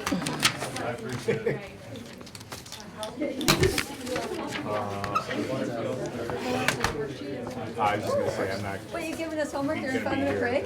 Yeah. You can take part of Okay, the so that's meeting two. to do it. Let's cancel it. We We have to do Is this the thing I already filled out in the? Can I submit Okay. comments as a commissioner?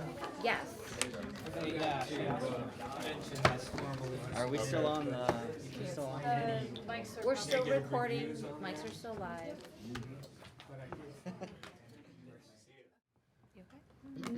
Yeah, I'm fine. Okay.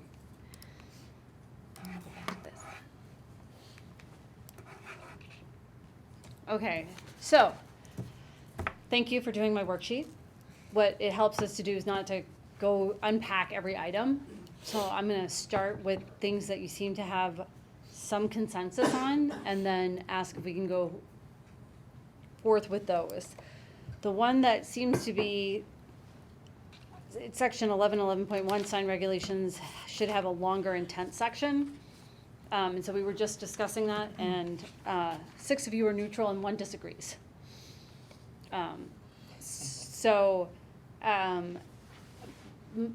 My advice at this point would be to say, maybe go back to your city attorney, say, is there any way we can shorten this? And then take their advice going forward. I would defer to our city attorney. I would as well. Yeah. If that's what the city attorney believes is Okay. necessary, then I'm good with that. Is it for like business signs? It's for all signs. All signs. So yes, business signs, but any sign in the city is regulated by the sign ordinance. Right. The other thing where there seems to be is a lot of consensus is multiple families should be permitted in the proposed residential corridor zoning district. So that's Greenfield and the east part of 11 Mile. I have one strongly agree, 5 agree, and then one person was in between neutral and disagree. That might have been, I did it, I don't know if that was mine. I did that, but then realized I was on the wrong side of the neutral. Okay, so really- I tried to circle the other side, but. Okay, so really, so that was. I'm generally okay. And that's with okay, that. so we'll put multiple family in proposed. I should have did the quiz in a pencil. I'm very sorry. Okay, I'm just gonna say, do it, like, it's Next Nike. time, pass out Number 9 pencils. is Nike, like, let's just do it. All right, then, also, kind of moving up, should parking spaces credits be offered for electric vehicle charging stations? And I 2 agree, 4 neutral, which means that probably you need more information, and 1 strongly disagree. And this is if you have an EV charging station, you're gonna knock off a quarter or a half a parking space. The theory behind that is that the EV parking spaces are gonna turn over quicker. Because when somebody's done charging, they're gonna go or they're gonna move. I mean, it depends on how long it takes to charge a vehicle. Right, so, but for those who mark neutral, now that I've kind of explained what it was, if you needed more information, did you want to change your initial reaction? Yeah, I go agree. So I said neutral to the parking credits for EV station and bicycle because I could go either way. Okay, and the bicycle parking was much different. Literally every category had a vote. That's So fun. We can unpack that one next. Can we talk about that one? Because the way I read it, and I did it quick, but I read that over and beyond what we are, because we currently give a reduction of 1 spot for like 2 bike parking spaces, don't we? Well, the proposal in the proposed zoning ordinance is that we have required bicycle parking. Just plain and simple. Oh, Like, but it doesn't Give any credit. give any credit? Doesn't give any credit, but if somebody Okay, wants to my go above and mistake. beyond, then we could give them a parking credit. Okay. I would agree with giving a Were parking you a credit. neutral? I think I was a negative because I read it. I was under the impression that we were already giving a credit, and I read it as we give them more credit. so my thought is, it is not onerous on anybody to put a bike parking there, so they should just be required to do it. And it isn't really making or breaking any like, oh, well, hey, if I can bike there, that, you know, I mean, like, it's not a hard thing for them to do, so they should just have to do it outright. Which sounds like is required. That's the proposal. Yeah. And I don't know what above and beyond bike parking, so you put like 27 in, yeah, I mean, So probably bike then again, rack. it would be like a half a parking space per bike rack or something like that. And we're getting into more math and Yeah. and I don't know that it really equates to easing parking. at the end of the issue. day, no. Right. No. Mhm. I don't remember what I voted, but I don't think. Okay, so There should be no extra credits.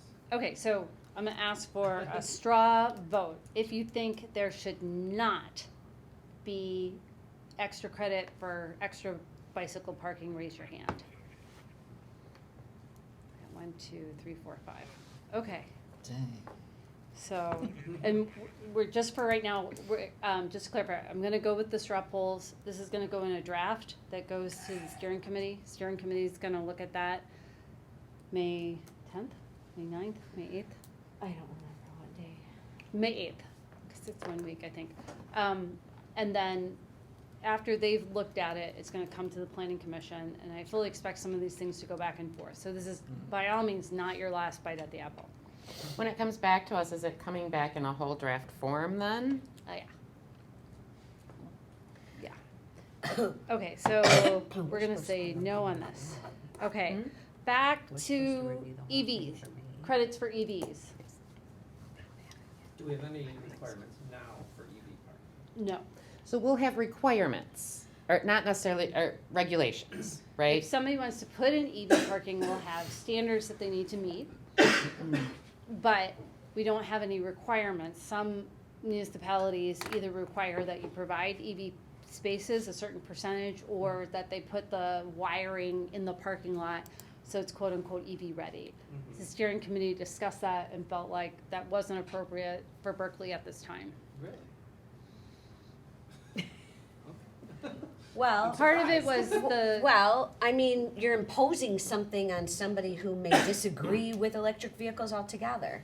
Well, and it's hard because I feel like an EV I mean, charger is is. it a thing to disagree with? I mean, Right? I don't know. So it doesn't But preclude they're- it though, if somebody wants to do that and they feel like it's in their best interest to do it, it doesn't preclude them from doing it. Would they be under the scenario that you presented to us, if they needed 11 spots, but they could only do 10, and they could make one spot an EV and get Maybe credit that for could 2 be spots? something in our 10% waiver or 15% waiver. Like as a consideration? Yeah. Yeah. But the thing is I think as of now, putting in EV charging infrastructure is not a cheap task. No, it's not. So like what is the ratio of credit you can give them that also doesn't mess up what the parking needs really are? You know what I'm saying? And I think that's where I got the most stuck.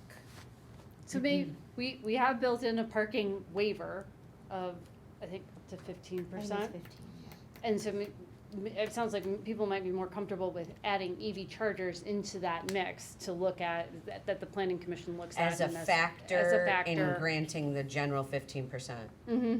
So I guess I'd throw bikes in there too then. I have a thought. Yeah, maybe. I guess for my limited time here, we seem like we're always discussing in full, very long depth, the lack of parking that a lot of the areas provide, right? So then, would providing an EV charging station, but then that takes away from a normal vehicle to park? So already reducing theoretically that down to a very small part. Similar with bikes, I guess. I mean, it seems like we're always And discussing parking yes, so much. you're always discussing parking. I always will. Discussing parking.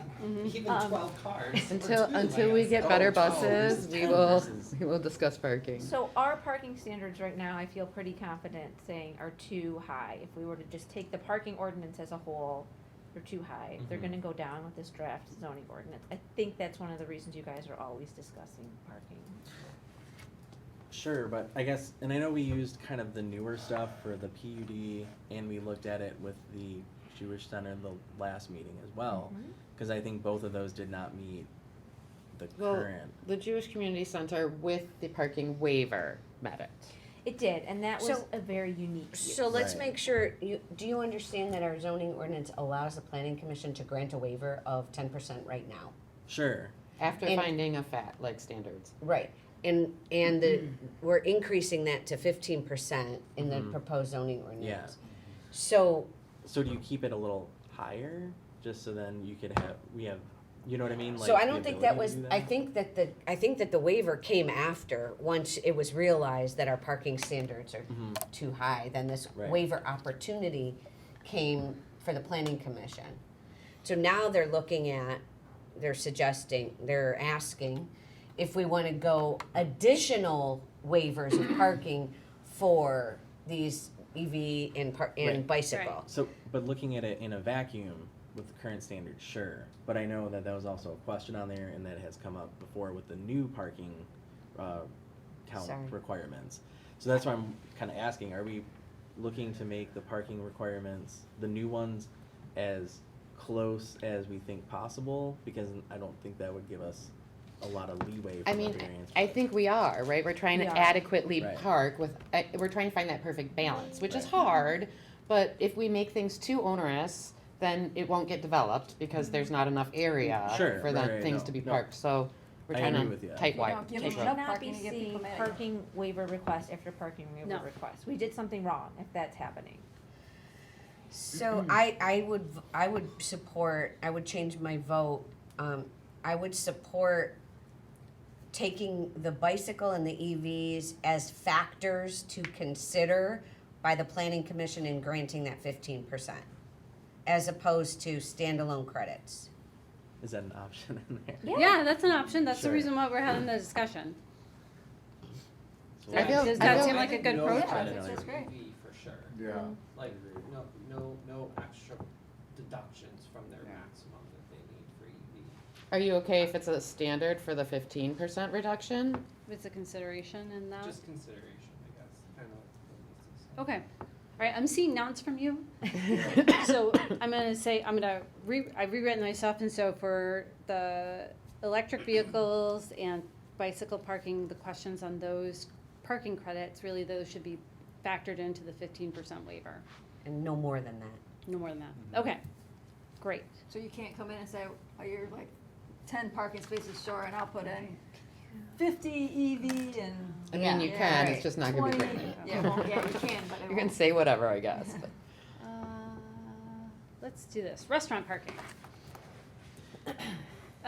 So.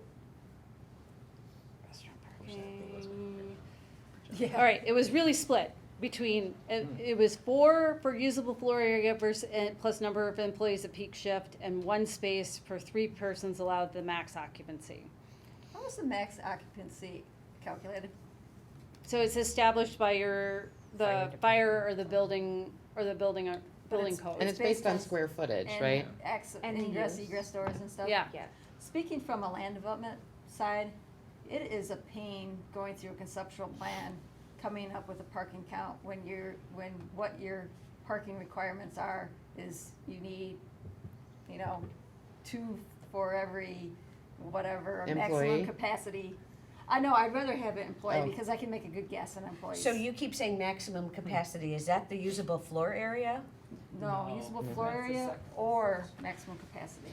See, I also have a problem with, I'm the exact opposite. I feel like maximum capacity employee, that is such a flexible sort of thing, how many employees you're going to have. You're always gonna start out with less employees, then once you get very popular, I'm thinking like restaurant, for instance, right? Once you get popular and you're busy all the time, you're gonna hire a ton more employees, but you've already been approved for your parking at that point. And that, to me, feels much harder to even get the proper numbers on, right? Because if you don't have enough parking, you're gonna come in here and tell me that you have less, that you're gonna need less employees than you need to. Because once your parking's approved, you're golden. And then somebody's Yeah, gotta try and no. go in there and count employees and, Yeah, I don't wanna do that. no one wants to do that. So, but maximum occupancy, does anybody in this room know? It's calculated on square footage of the whole building, not just usable floor area. So storage area is included, all of that's included for maximum capacity. Well, right, but it looks at the different uses inside of a building too. I couldn't tell you how it's calculated, cause it's our building official, like Megan said, and the, fire marshal who would do it. But it does take into account the uses of the spaces in the building. Okay. It's 132 in this room, I can tell you that. Where's it say? Oh, right there. So in that, I guess you could do the math, 132 divided by 13. Yeah, how many would be- parking spaces would this room need then if it was based on maximum capacity? And it was a 42. restaurant. I didn't And it sign was a up for a restaurant. math Right, quiz, hold on. More Hold mathing, on. what? Oh, you can see 132 Okay, so from here? this is an assembly space in the building code, so Yeah. like that's your densest maximum occupancy. And then you would have to take into like account, right, what other uses and where, So, and I think the parking study had usable floor area plus number of They did. employees at peak shift. That's what the parking study had suggested, and we had the discussion about maybe, how those number of employees at peak shift could be different. I feel like that's a more typical of what the communities I've seen. Yeah. I printed out Ferndale, Clawson, and Novi. And Ferndale has it based on employees and number of seats and square footage. Well, that's like a drive-through. Then they have stacking and stuff. Clausen's based on usable floor area. And Novi is Novi, so they got a lot of. How old are those? I mean, just- and the only reason, I just printed them out. I just meant today. the actual codes, right? No, Because there yeah, seemed to like- be this point in the 80s where No. one person made a code and everybody else was like, yeah, and then just copy and pasted the code. I suspect Clausen and Novi are very new. And I would bet Ferndale is too. They've been doing a lot of things Yeah, right in the Ferndale is- last. That's true. Yeah. And from a planning point of view, the usable floor area I can absolutely calculate. The number of employees at peak shift, I'm dependent on them to give that to me. Right. But I don't think that number varies, as that number doesn't contribute as much to the parking as the usable square footage. And then in terms of the spaces allowed for that max occupancy, if they move a wall, if they move a door, things like that, that can increase or decrease if they make interior remodels based on based on the fire chief or the building official. So let's say they increase their bar area and they take away a lot of their tables, then their max occupancy is gonna get bigger. If they replace some of their bar area with tables, then their max occupancy is gonna get smaller. So it could change. That I feel like can change more often and more frequently than once the building's built and I have a usable floor area, then I know that. And then if they change that wall, there's a permit Yeah, they gotta come in and get it. that would gotcha. trip off the planning department looking at it. Yep. Plus, the maximum capacity is, if it includes closets and all kinds of unusable space, and that's a lot larger number than otherwise we'd be looking at with just a usable floor area plus I an guess employee. that would be an interesting thing to know that difference between the two, like how, and I know, like, you don't have that number right now, but if you took, I want to change mine. I think, because I didn't really know a lot about it. I think I just went with the max capacity thing, but yeah, I think the usable floor space thing makes a lot more sense in this area. Yep. Especially with parking being That was my vote. an issue. Okay, so how about we go with usable floor area for now, and then if we can find some sort of study to look at the two. I mean, That would be it's helpful. not a hill I plan on dying on. I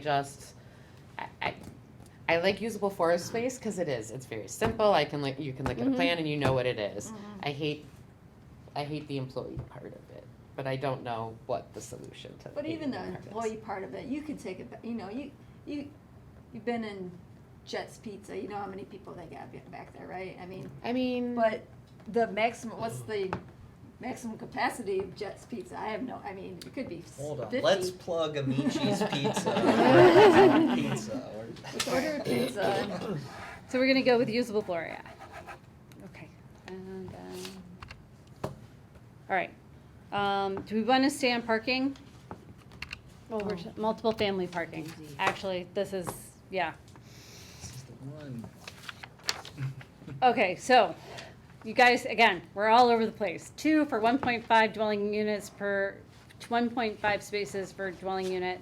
1 for 1.5 spaces per studio, 1 bedroom plus 0.5 for additional bedroom. 1 for 1.5 spaces per studio and 1 bedroom, and 2 spaces per 2 dwelling unit for 2 bedroom plus. And then 2 people were for 0.85 spaces per bedroom. That says 1.25 spaces per unit. Yeah. And then 1.25. So, Spanning the spectrum. yeah, sorry. So, really it's whether do we do one parking calculation per dwelling unit, or do you want to have these that it stratified by the type of dwelling, the number of bedrooms in the dwelling unit? Well, a dwelling unit could be a studio. Yes. Or it could be a 3-bedroom apartment though, right? Yeah. Yes. So that's why I picked the 0.85. Per but I- bedroom. Per Per bedroom. bedroom, yes, I'm sorry. That's what And it Ferndale had something in The there worksheet that I addressed thought that, was That says 1.25. interesting, because I know on I think the Cambridge Bridge one we talked about, had a lot of discussion about visitor parking. Mhm. Ferndale's got 1.5 per dwelling unit plus 1 per each 10 dwelling units for guest parking. So I don't know, I think 1.5 might be, well, for a dwelling unit. I went with the 0.85 per bedroom because what if they're all studios? Or what if they're all 2-bedroom apartments? So how does I that guess- work in a 3-bedroom then? It's 0.85 times 3. How does that work? And then it gets rounded up. Yeah. So 3 parking spaces for a 3-bedroom unit. If it was just one unit, but over the course of a whole project, right, it might not equal 3 per. You understand? Like if you have a large number of units, it's not gonna Yeah, end if up you being have 3 per 20 unit. units at a Right, but 3-bedroom, but 3 parking spaces for every dwelling unit that has 3 bedrooms. 0.85 times 3. So what does Right, that equal? so- It's, if you multiplied that by Oh. 30 or 40 or whatever it could be. So it doesn't round up individually per dwelling unit. Correct. Yeah, you would do it across the building. Got it. So my issue with 0.85 is that means that there are going to be studios where somebody doesn't have, a fair Well, amount, where well, there's not even one car. And that's just not a reality in Berkeley. No, they'll have 1 car because it's 0.85 per. And it rounds up. But it's bedroom. totaled for all of them, so Right, so if if you you got have 100 10, units. it's going to be 9 spaces. Right. Nice. Correct. Where's 100 units would be 85. That's a good point. So that was recommended by our parking consultant that we did the parking study. Did you want to I talk mean, about it'd be lovely if 1.25? we had We could. Yeah, no, that's transportation that's a very good point. would allow for that, but we're just not there. I was thinking of it as a, Would be an issue for that one, for sure. So yeah, there was he's out of luck. No parking for you. Who drew the short straw? But these are, that's the minimum. These are the right? minimums, Minimum. right. So a Minimum. developer is gonna make it viable, Yeah, you to would hope. provide more. So I mean, in theory, You would hope so, could, yeah. could I throw one other thing in? So on the slide, it says 1.25 spaces. That was another option that the steering committee talked about too. Just throwing that out there. It wasn't on the worksheet, but it's another option. And that's per unit. That was my choice. That's the one I wrote down. Yeah. Per unit? Which means So- I copied Per you. unit. I put 1.5 Dwelling unit or? /2 because I could Wow. live with a straight 1.5. I don't believe that 1.5 on its own would make its way through us and council. So I don't usually, I'm gonna let you guys sort this out, but this was my one thing that I cared the most about in the steering committee. So I'm gonna put my plug in for 1.25, take it for what it's worth. We don't have a lot of space here. We're looking to turn some properties over. I do strongly believe that somebody's not gonna build something that they can't lease, because that's just a bad business decision. The direction that parking is heading nationally is to, in a lot of places, they've gotten rid of parking minimums. Ann Arbor. Mm-hmm. Yeah, and that's But not. Ann Arbor has amazing mass transit. Yeah. And we're so- not But they don't suggesting have a lot of that room for here. parking, so But Thank God standards they have- nationally are going down. So I wanna make sure we have enough parking, but I want us to keep in mind that we still need to be a competitive place for people to come and develop new things. And we already are constrained in terms of lot sizes. This might fall on deaf ears for council, and so be it. But this so was my, 1.25 per So- dwelling unit is what you're saying? right, I will fully admit, I was in the minority on the steering committee. I might have been the only one who said 1.25. But I would like your takeaway from what I'm saying to be, to keep in mind that we wanna be competitive with the communities around us. We wanna provide enough parking. Study after study and a national perspective shows that this is enough parking, and people generally don't build something that they can't sell or lease.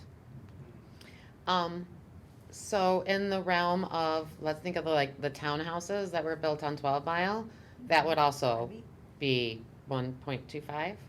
If that's what the group and council I mean, ultimately, in this yes. scenario, okay. Mhm. That would also be 1.25. Even though they were like a 3-bedroom. Mm-hmm. Do you know, I wasn't around for that. How many were Yes. total Good question. townhouses were there? I think there were 7. 7. Right. 7 units. Well, because I guess what I was gonna lead into is how many 3-bedroom plus units are either in Berkeley or could potentially be in Berkeley.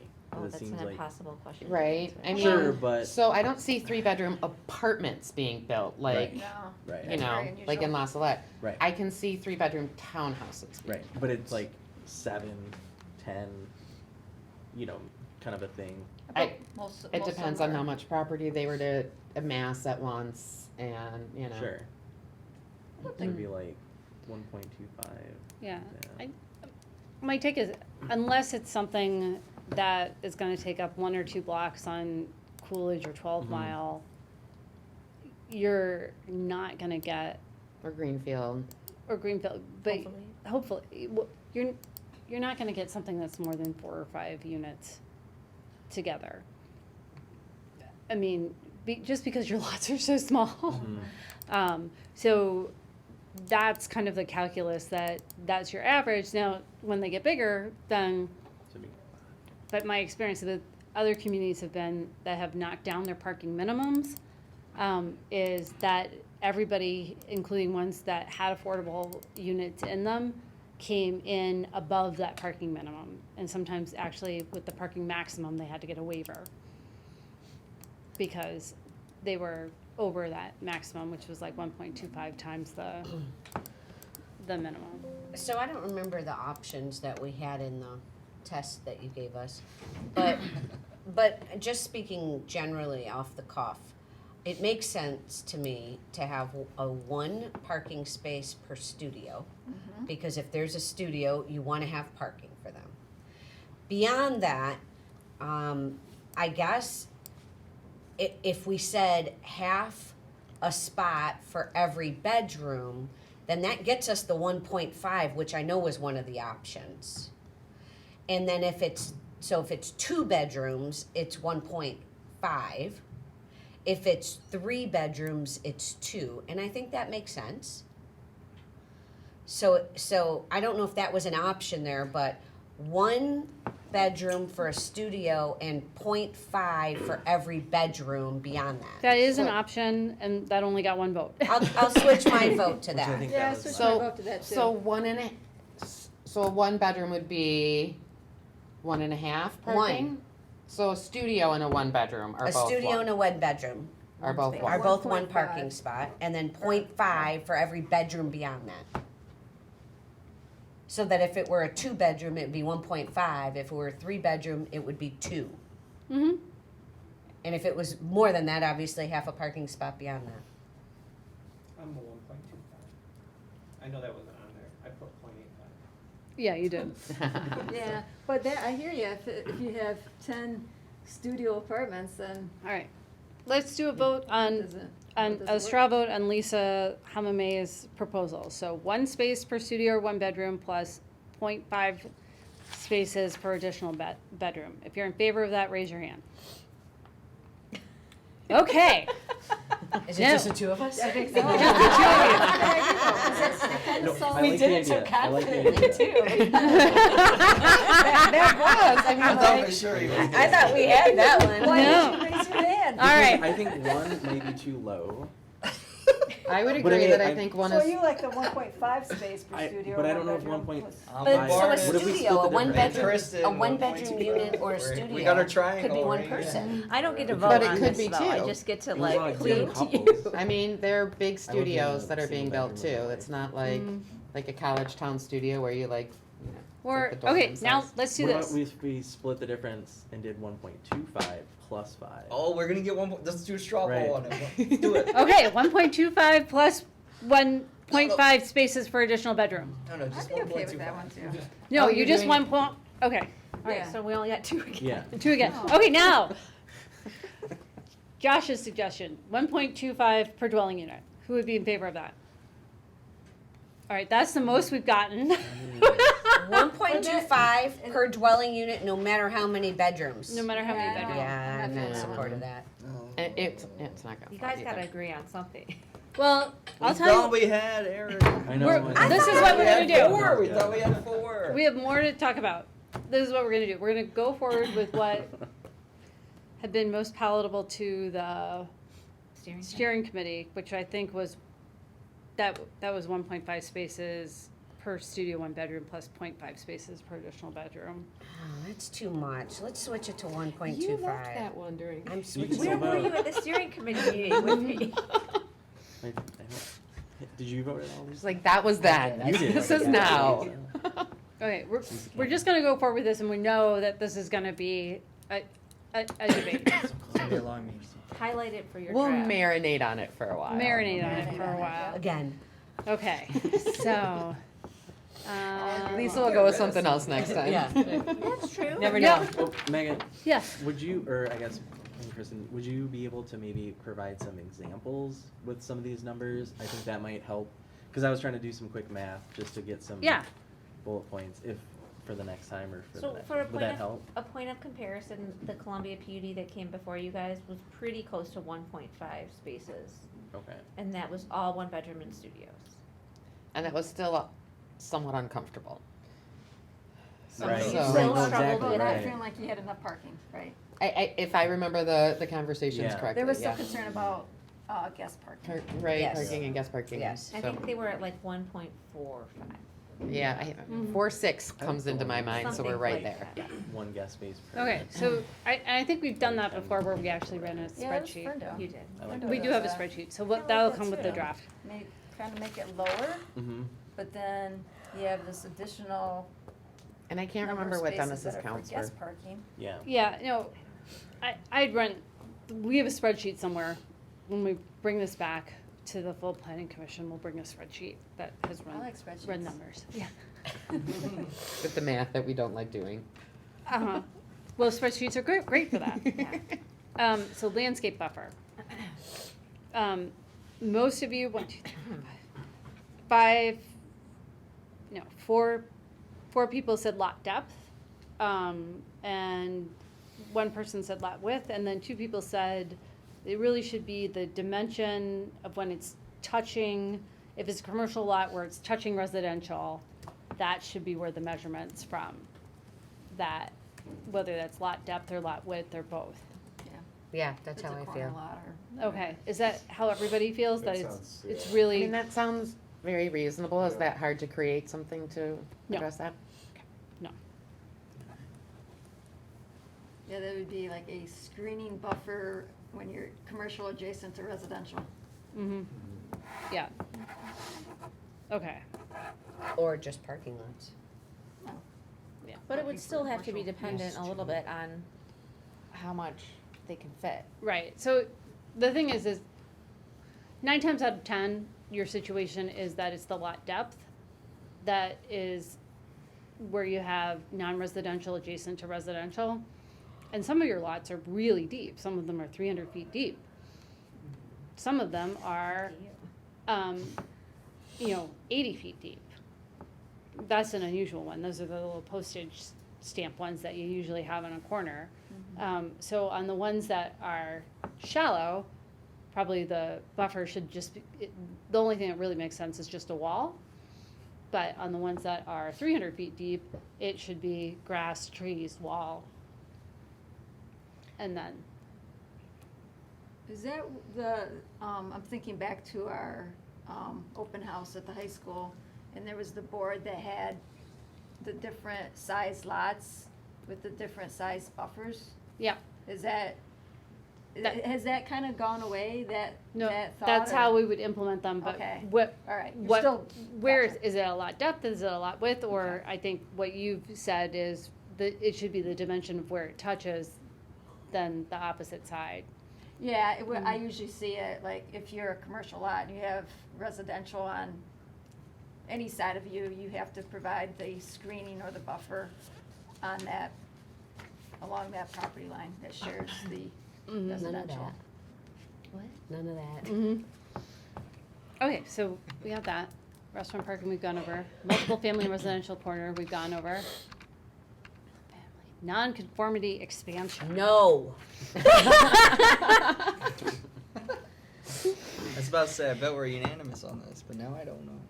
So in my mind, and the way I've learned non-conforming uses my entire municipal career is that the goal is to eliminate them.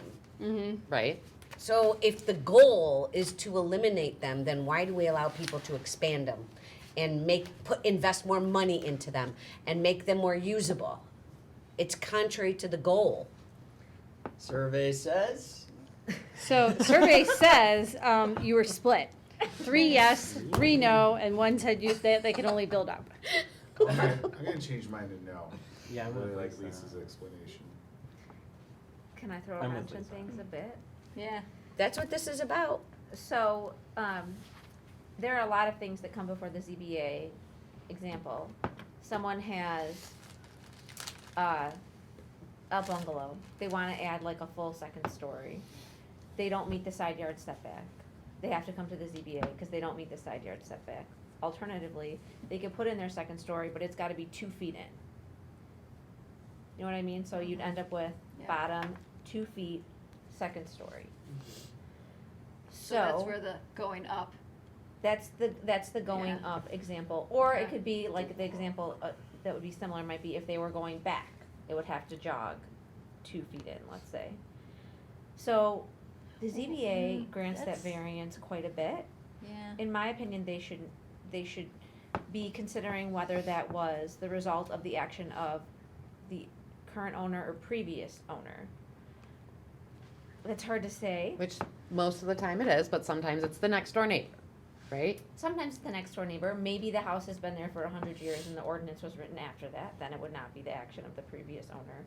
But I think that's when this will come up most often, in residential properties, not in commercial properties. And that's the scenarios that the ZBA sees over and over again. Yeah. Is these additions on the second story or additions going back. Is it a problem with the ZBA to evaluate it on a case-by-case basis to see whether it meets the requirement? Because they would apply variance standards. I mean, it's not a problem, but I'd say that there has been a precedent set that the previous owner consideration is often not looked at very carefully. It's more like, well, this person didn't know when they bought this that this wasn't conforming. Now they wanna add a second story. They will, it gets a little gray. Yeah. And depending on the makeup of the ZBA, if you ended up getting new ZBA members who were very stringent on the standards, then you might seeing all of those being denied. Because Right. it is hard for those to meet a strict interpretation of the standards. And it's the second stories that come up most often, the going back occasionally, but the second stories come up quite a bit. You probably see like people adding the tops all the time.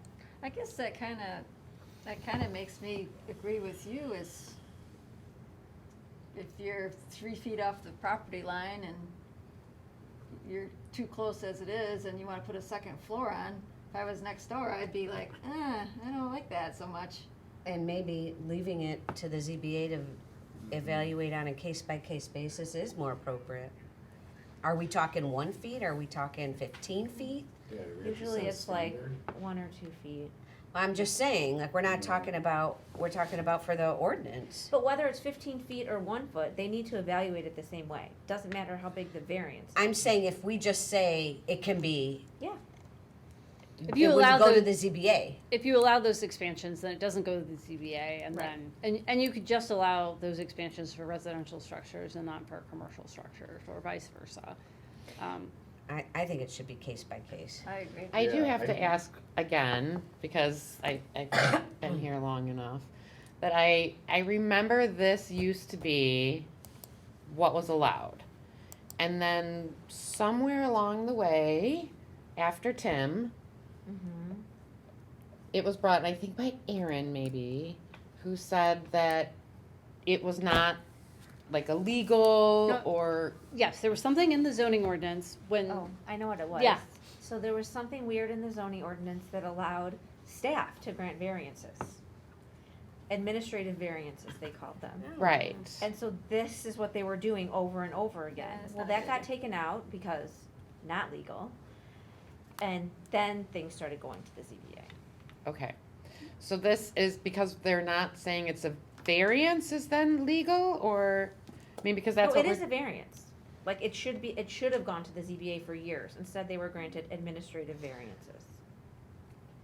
so what we are doing is deciding what, I guess, what is the difference between this and that? right? Because So if you say that one choice is continue what's on the books now, and is that you don't allow them to expand any nonconformities, and then if they need an exception, they go to the ZBA. Or you could allow certain nonconformities to expand in certain ways. You could allow them to go up, you could allow them to expand within their building envelope, you could allow them to, like, square off the nonconformity. What the state law says is that the state law doesn't have any, the state law just says you have to have a process that's clear and you apply it. The idea, though, is to eliminate as many nonconformities as possible. So there's a balancing so point. this becomes legal, whereas the last one wasn't, because we are defining what a nonconformity can do, as opposed to administratively approving something that they're not. Yeah, administrative was never legal. That was changed already. Mhm. So now what we're talking about is whether we want to keep it status quo, which requires every expansion of a non-conforming use to go to the ZBA, or whether we want to say in our zoning ordinance, if this is your expansion, then you can do it without going to the ZBA, you're just allowed. Yes. So let's vote on the first one. Who would like to continue the status quo? Can expand a nonconformity. If you're looking for relief from that, you have to go to the ZBA. Raise your hand. All right.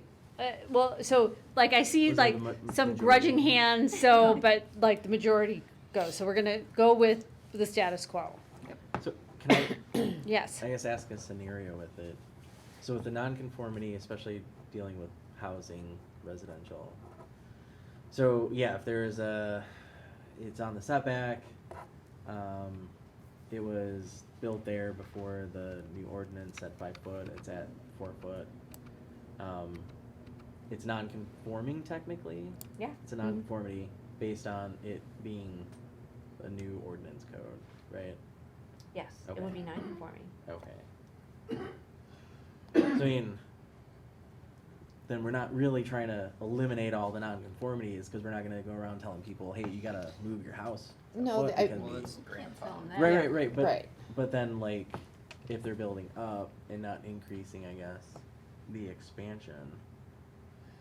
The idea being. Like it's like they're grandfathered in, so like if the- they're building up. The is idea it- being, if you're already on the setback line and you build up, Mhm. your nonconformity is even getting greater. Yeah. So they would have to They'd have short to, that second floor however many feet, so at least that second floor is now conforming. If they're not granted a variance. by If the they're not ZBA. granted Yeah. a variance. Yeah. And it sounds like they grant a lot of variances.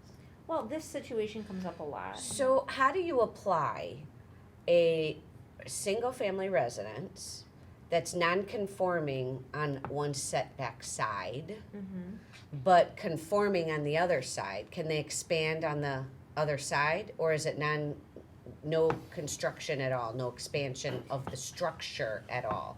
Well, I guess that's a question for you guys. I would say that they can expand on the other side. Because I it's would not agree. expanding the non-conforming Right. Yes. side. Yeah. But it's I would agree with that. part and parcel, so to speak, right? It's Yeah. one building, so it's not. It either is or it isn't. Well, it's either in the front setback or it's not. So if I mean, you I- could expand into. I think this is it back. increasing the nonconformity or not? And, Yeah. and Right, that's how what I your would look current at it. status quo is, as if Yeah. it increases the nonconformity, it's not allowed, it goes to the the ZBA. But ZBA. you With that can one, add on in, like, to other cities. your structure within the allowed Or, building. how they deal with You could jog nonconformity. it in. Or As whatever. long as Yeah. you're Well, not Pretty expanding much the everyone needs to non-conformity. go to the Yes. ZBA. Yeah, Okay. Okay. I mean, that's. That's Totally pretty different standard. subject, because we're really close. Maximum time period between planning commission action and city council. Survey says 2 people, yes, by the 3rd CC meeting after the PC meets. 3 people, yes, after 1 year, and 3 people said no. Can you give us, because I'm unclear what the pros and cons of Can I? putting a time Because it was my duration on spiel, this. right? Right. So, I've seen a few times where something has happened here and it's been approved or denied or what have you, and it dies, right? Like, so a PUD specifically because residents are always filled with angst in the realm of around a PUD. So when it just sits there and it doesn't come in a timely fashion to council, the residents, especially those that are surrounding it, get really nervous. They start to think something kind of shady is going on or sneaky is going on, and like there's no resolution for them. Whether it's approved or denied or whatever, it just like my spiel is like, hear it, do something, say something, but let everybody around there breathe, right?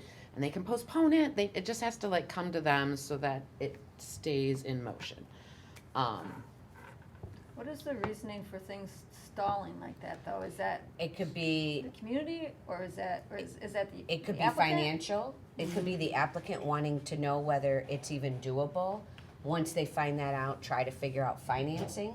It could be Or changing. changing. I mean, it could Yeah. be anything. It's on the applicant side. Yeah. But But it's not always on the applicant side. so the city will hold up in consideration of a applicant. So I think the scenario Lisa's talking about is maybe when, which is unusual, an applicant's not in a rush, right? Usually applicants are like, I need this to move now. But if there's a scenario where an applicant maybe isn't in a rush, I think the concern is that this languishes too long and that. Hoping people forget about it? No, I don't know No, that it's I- hoping people forget about it. I think it's, I mean, I have one right now where the applicant went to planning, wants to buy the property, has not bought the property yet, went to planning commission to get some level of comfort that it's gonna happen before they then close on the property. And then they're not gonna wanna move forward until they close. So there's a lot of different reasons that it would stall on the applicant side. I don't know of any reasons why it would stall on city side except for, publication requirements or. and that's not a concern. Publication requirements or anything like that are not a concern. I would say, I think, and like, so I'll use a more, a number of years ago kind of situation where there was, and it wasn't a PUD, but this was our downtown master plan, I think it was, and there was a section that was objectionable, but I think there's always, well-meaning yet political aspects that have to be taken into, right? Like, do I love this? Do I want to tell people this is not good? Do I, so some of that plays in, and we sat there waiting for that to be seen by council for a year.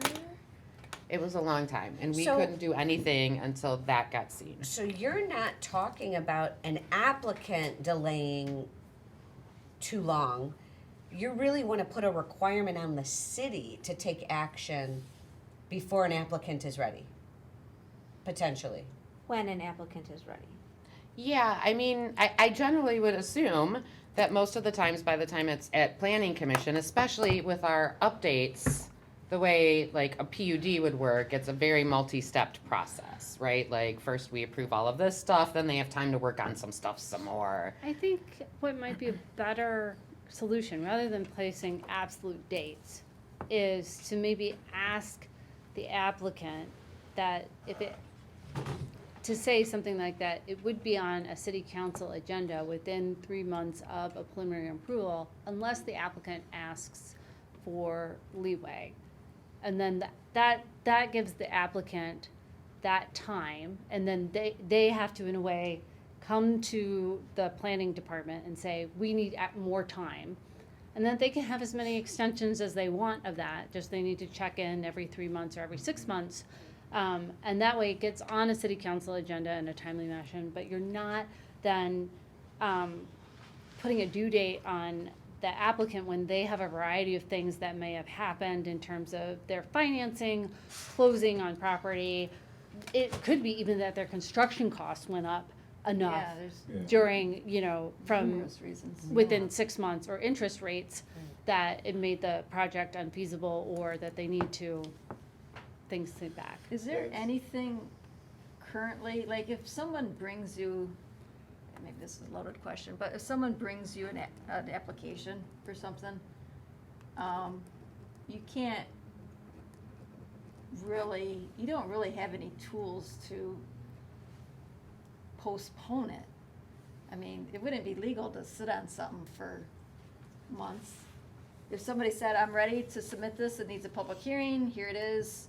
I mean, it would have to meet whatever days are allotted for the public hearing. But we're talking about the step after that.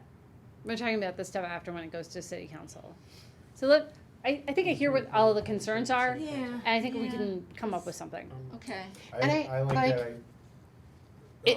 some of those things are hard decisions for us, right? And we have some of that background knowledge, right? Where council isn't trained in planning and zoning techniques too, right? So I think, Yeah, so my only concern in here, and I think you've addressed it, Megan, is, in seeing with you, Lisa, is not letting something like this just fall off the radar. I want things on the radar, I would prefer projects like these in question on the radar and, regular check-ins. I think that's only fair. Something that prevents what Lisa was just describing earlier. You have the surrounding community impacted by the project waiting, the developers not really communicating. So I think if we kind of set these benchmark requirements, at the very least for updates of what's going on, I would be in favor of something like that. Okay. Without sort of limiting the applicant or Right, yeah. putting any kind of onerous stuff Yeah. on them to where they can't. Yeah. Do other communities do this? No. All right, trendsetters. Okay. well, one of the things that started me is because our site plan has at the next council meeting, or special land. one of So those. what, if we put a requirement in there that city council, go to city council in 3 months, and it doesn't go to city council in 3 months for what happened? Like, Right, that's what I don't. I don't like putting that. Right, yeah. There's a lot of variables. But I think. There's a lot of variables. Yeah, I think we can, give me a chance, one more shot. All right. Okay, 2 quick questions, and we're just gonna do a straw vote. Duplexes permitted in single-family residential zoning districts. As long as they maintain the appearance of a single-family resident, who's in favor? You only get to vote 1, once. 2. Poor. Just trying to skew it with a double. Okay, But does that also imply that they don't have to, right? They don't have to what? Look at Wait, can you read that again? No, they would have to look To like a be single-family single-family resident. They would have residents. to. So this is So it's gotta duplexes look the allowed, same, but they yeah. have to look like a single-family resident. Okay. So how is it Wait, determined? so yeah, wait, I got it. Well, there's lots of ways to do that. You just You have just- like you- one front door, one and the front other one door. is the side, and yeah, things like that. Is it right now, or are they permitted? Is it multifamily? just an RM, and honestly, I'm gonna be honest, from the public engagement session we had, if you went forward with that, I think that you would have enough people there that could, With what? enough people who would be against duplexes in neighborhoods that it could derail the entire zoning ordinance. If they went forward with duplexes allowed as long as they look like single-family. Yes, I think so. That would be my take. My advice to you, in terms of having the votes and you're making a lot of changes, is to only allow them in the 2-family district and the RM district, have them with design standards, get a couple built, and then go back and look at where they could be later. You had a well-organized group who was very passionate. I would think that they would come out again. And based on your last history, I don't know that the same thing wouldn't happen to this one that you had to the other one. And we could revisit it later. Sure. Yeah. So we're not even gonna try, even though we feel it should be. Well, I guess that's a calculus. I mean, so it's also balancing, I mean, we are some people, but I never want to step too far into but we know what's better for you than you know, right? I don't know that the community would embrace that as a whole. And I agree that we're making a lot of changes and a lot of good motion, and that is something that maybe we can delve into deeper. And you have ADUs that would be allowed in every single family or every single family zone. And there could be an educational part of this too. Something I think we've heard from the community over and over again and that you just hear every day is that it's getting too expensive to live here. Well, to decrease expenses, one way to do that is to think about adding density through duplexes. So we could tackle that later. Like, we're not gonna be able to fix the price of houses, but we could try to work around the edges to change other things. And that might be one of the ways we could think about addressing it. You certainly wouldn't want something that nominal to derail everything. That would be a disaster. Yeah. Right. And I'm not saying, like, I agree with everything and that I think you have duplexes in your neighborhoods that do work. Right. Yeah. And they're fine. And I think that it's possible. I just saw certain things at those community engagement sessions that I know that you've had a history of this happening with previous zoning ordinance rewrites, and I wouldn't want that to repeat. So how does this relate to that question then again? So I'm going to ask the question again. Yeah, Should okay. we have a straw poll? And then if people feel passionately again, what we can do is keep bringing it forward and seeing what happens. Do you feel that duplexes should be allowed in single-family neighborhoods if there's design standards to require them to basically look like a single-family house? Raise a hand. I love the passion. I mean, I I'm voted still no the first supportive of it. I I just, know. I Yeah, I'm wouldn't not die gonna- on the hill or kill it because everyone disagreed, but I'm not gonna change my mind because someone disagrees with me. Okay.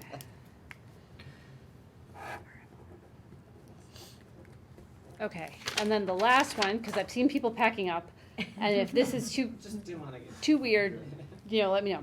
So, because of a U.S. Supreme Court case, you can no longer regulate signs based on what they say. So, like political signs, you have to treat them as a temporary sign, same as a real estate sign. You can't differentiate between them. And lots of zoning ordinances, including yours now, say like if it's a political sign, from this time to this time. So the way that we kind of get around it is during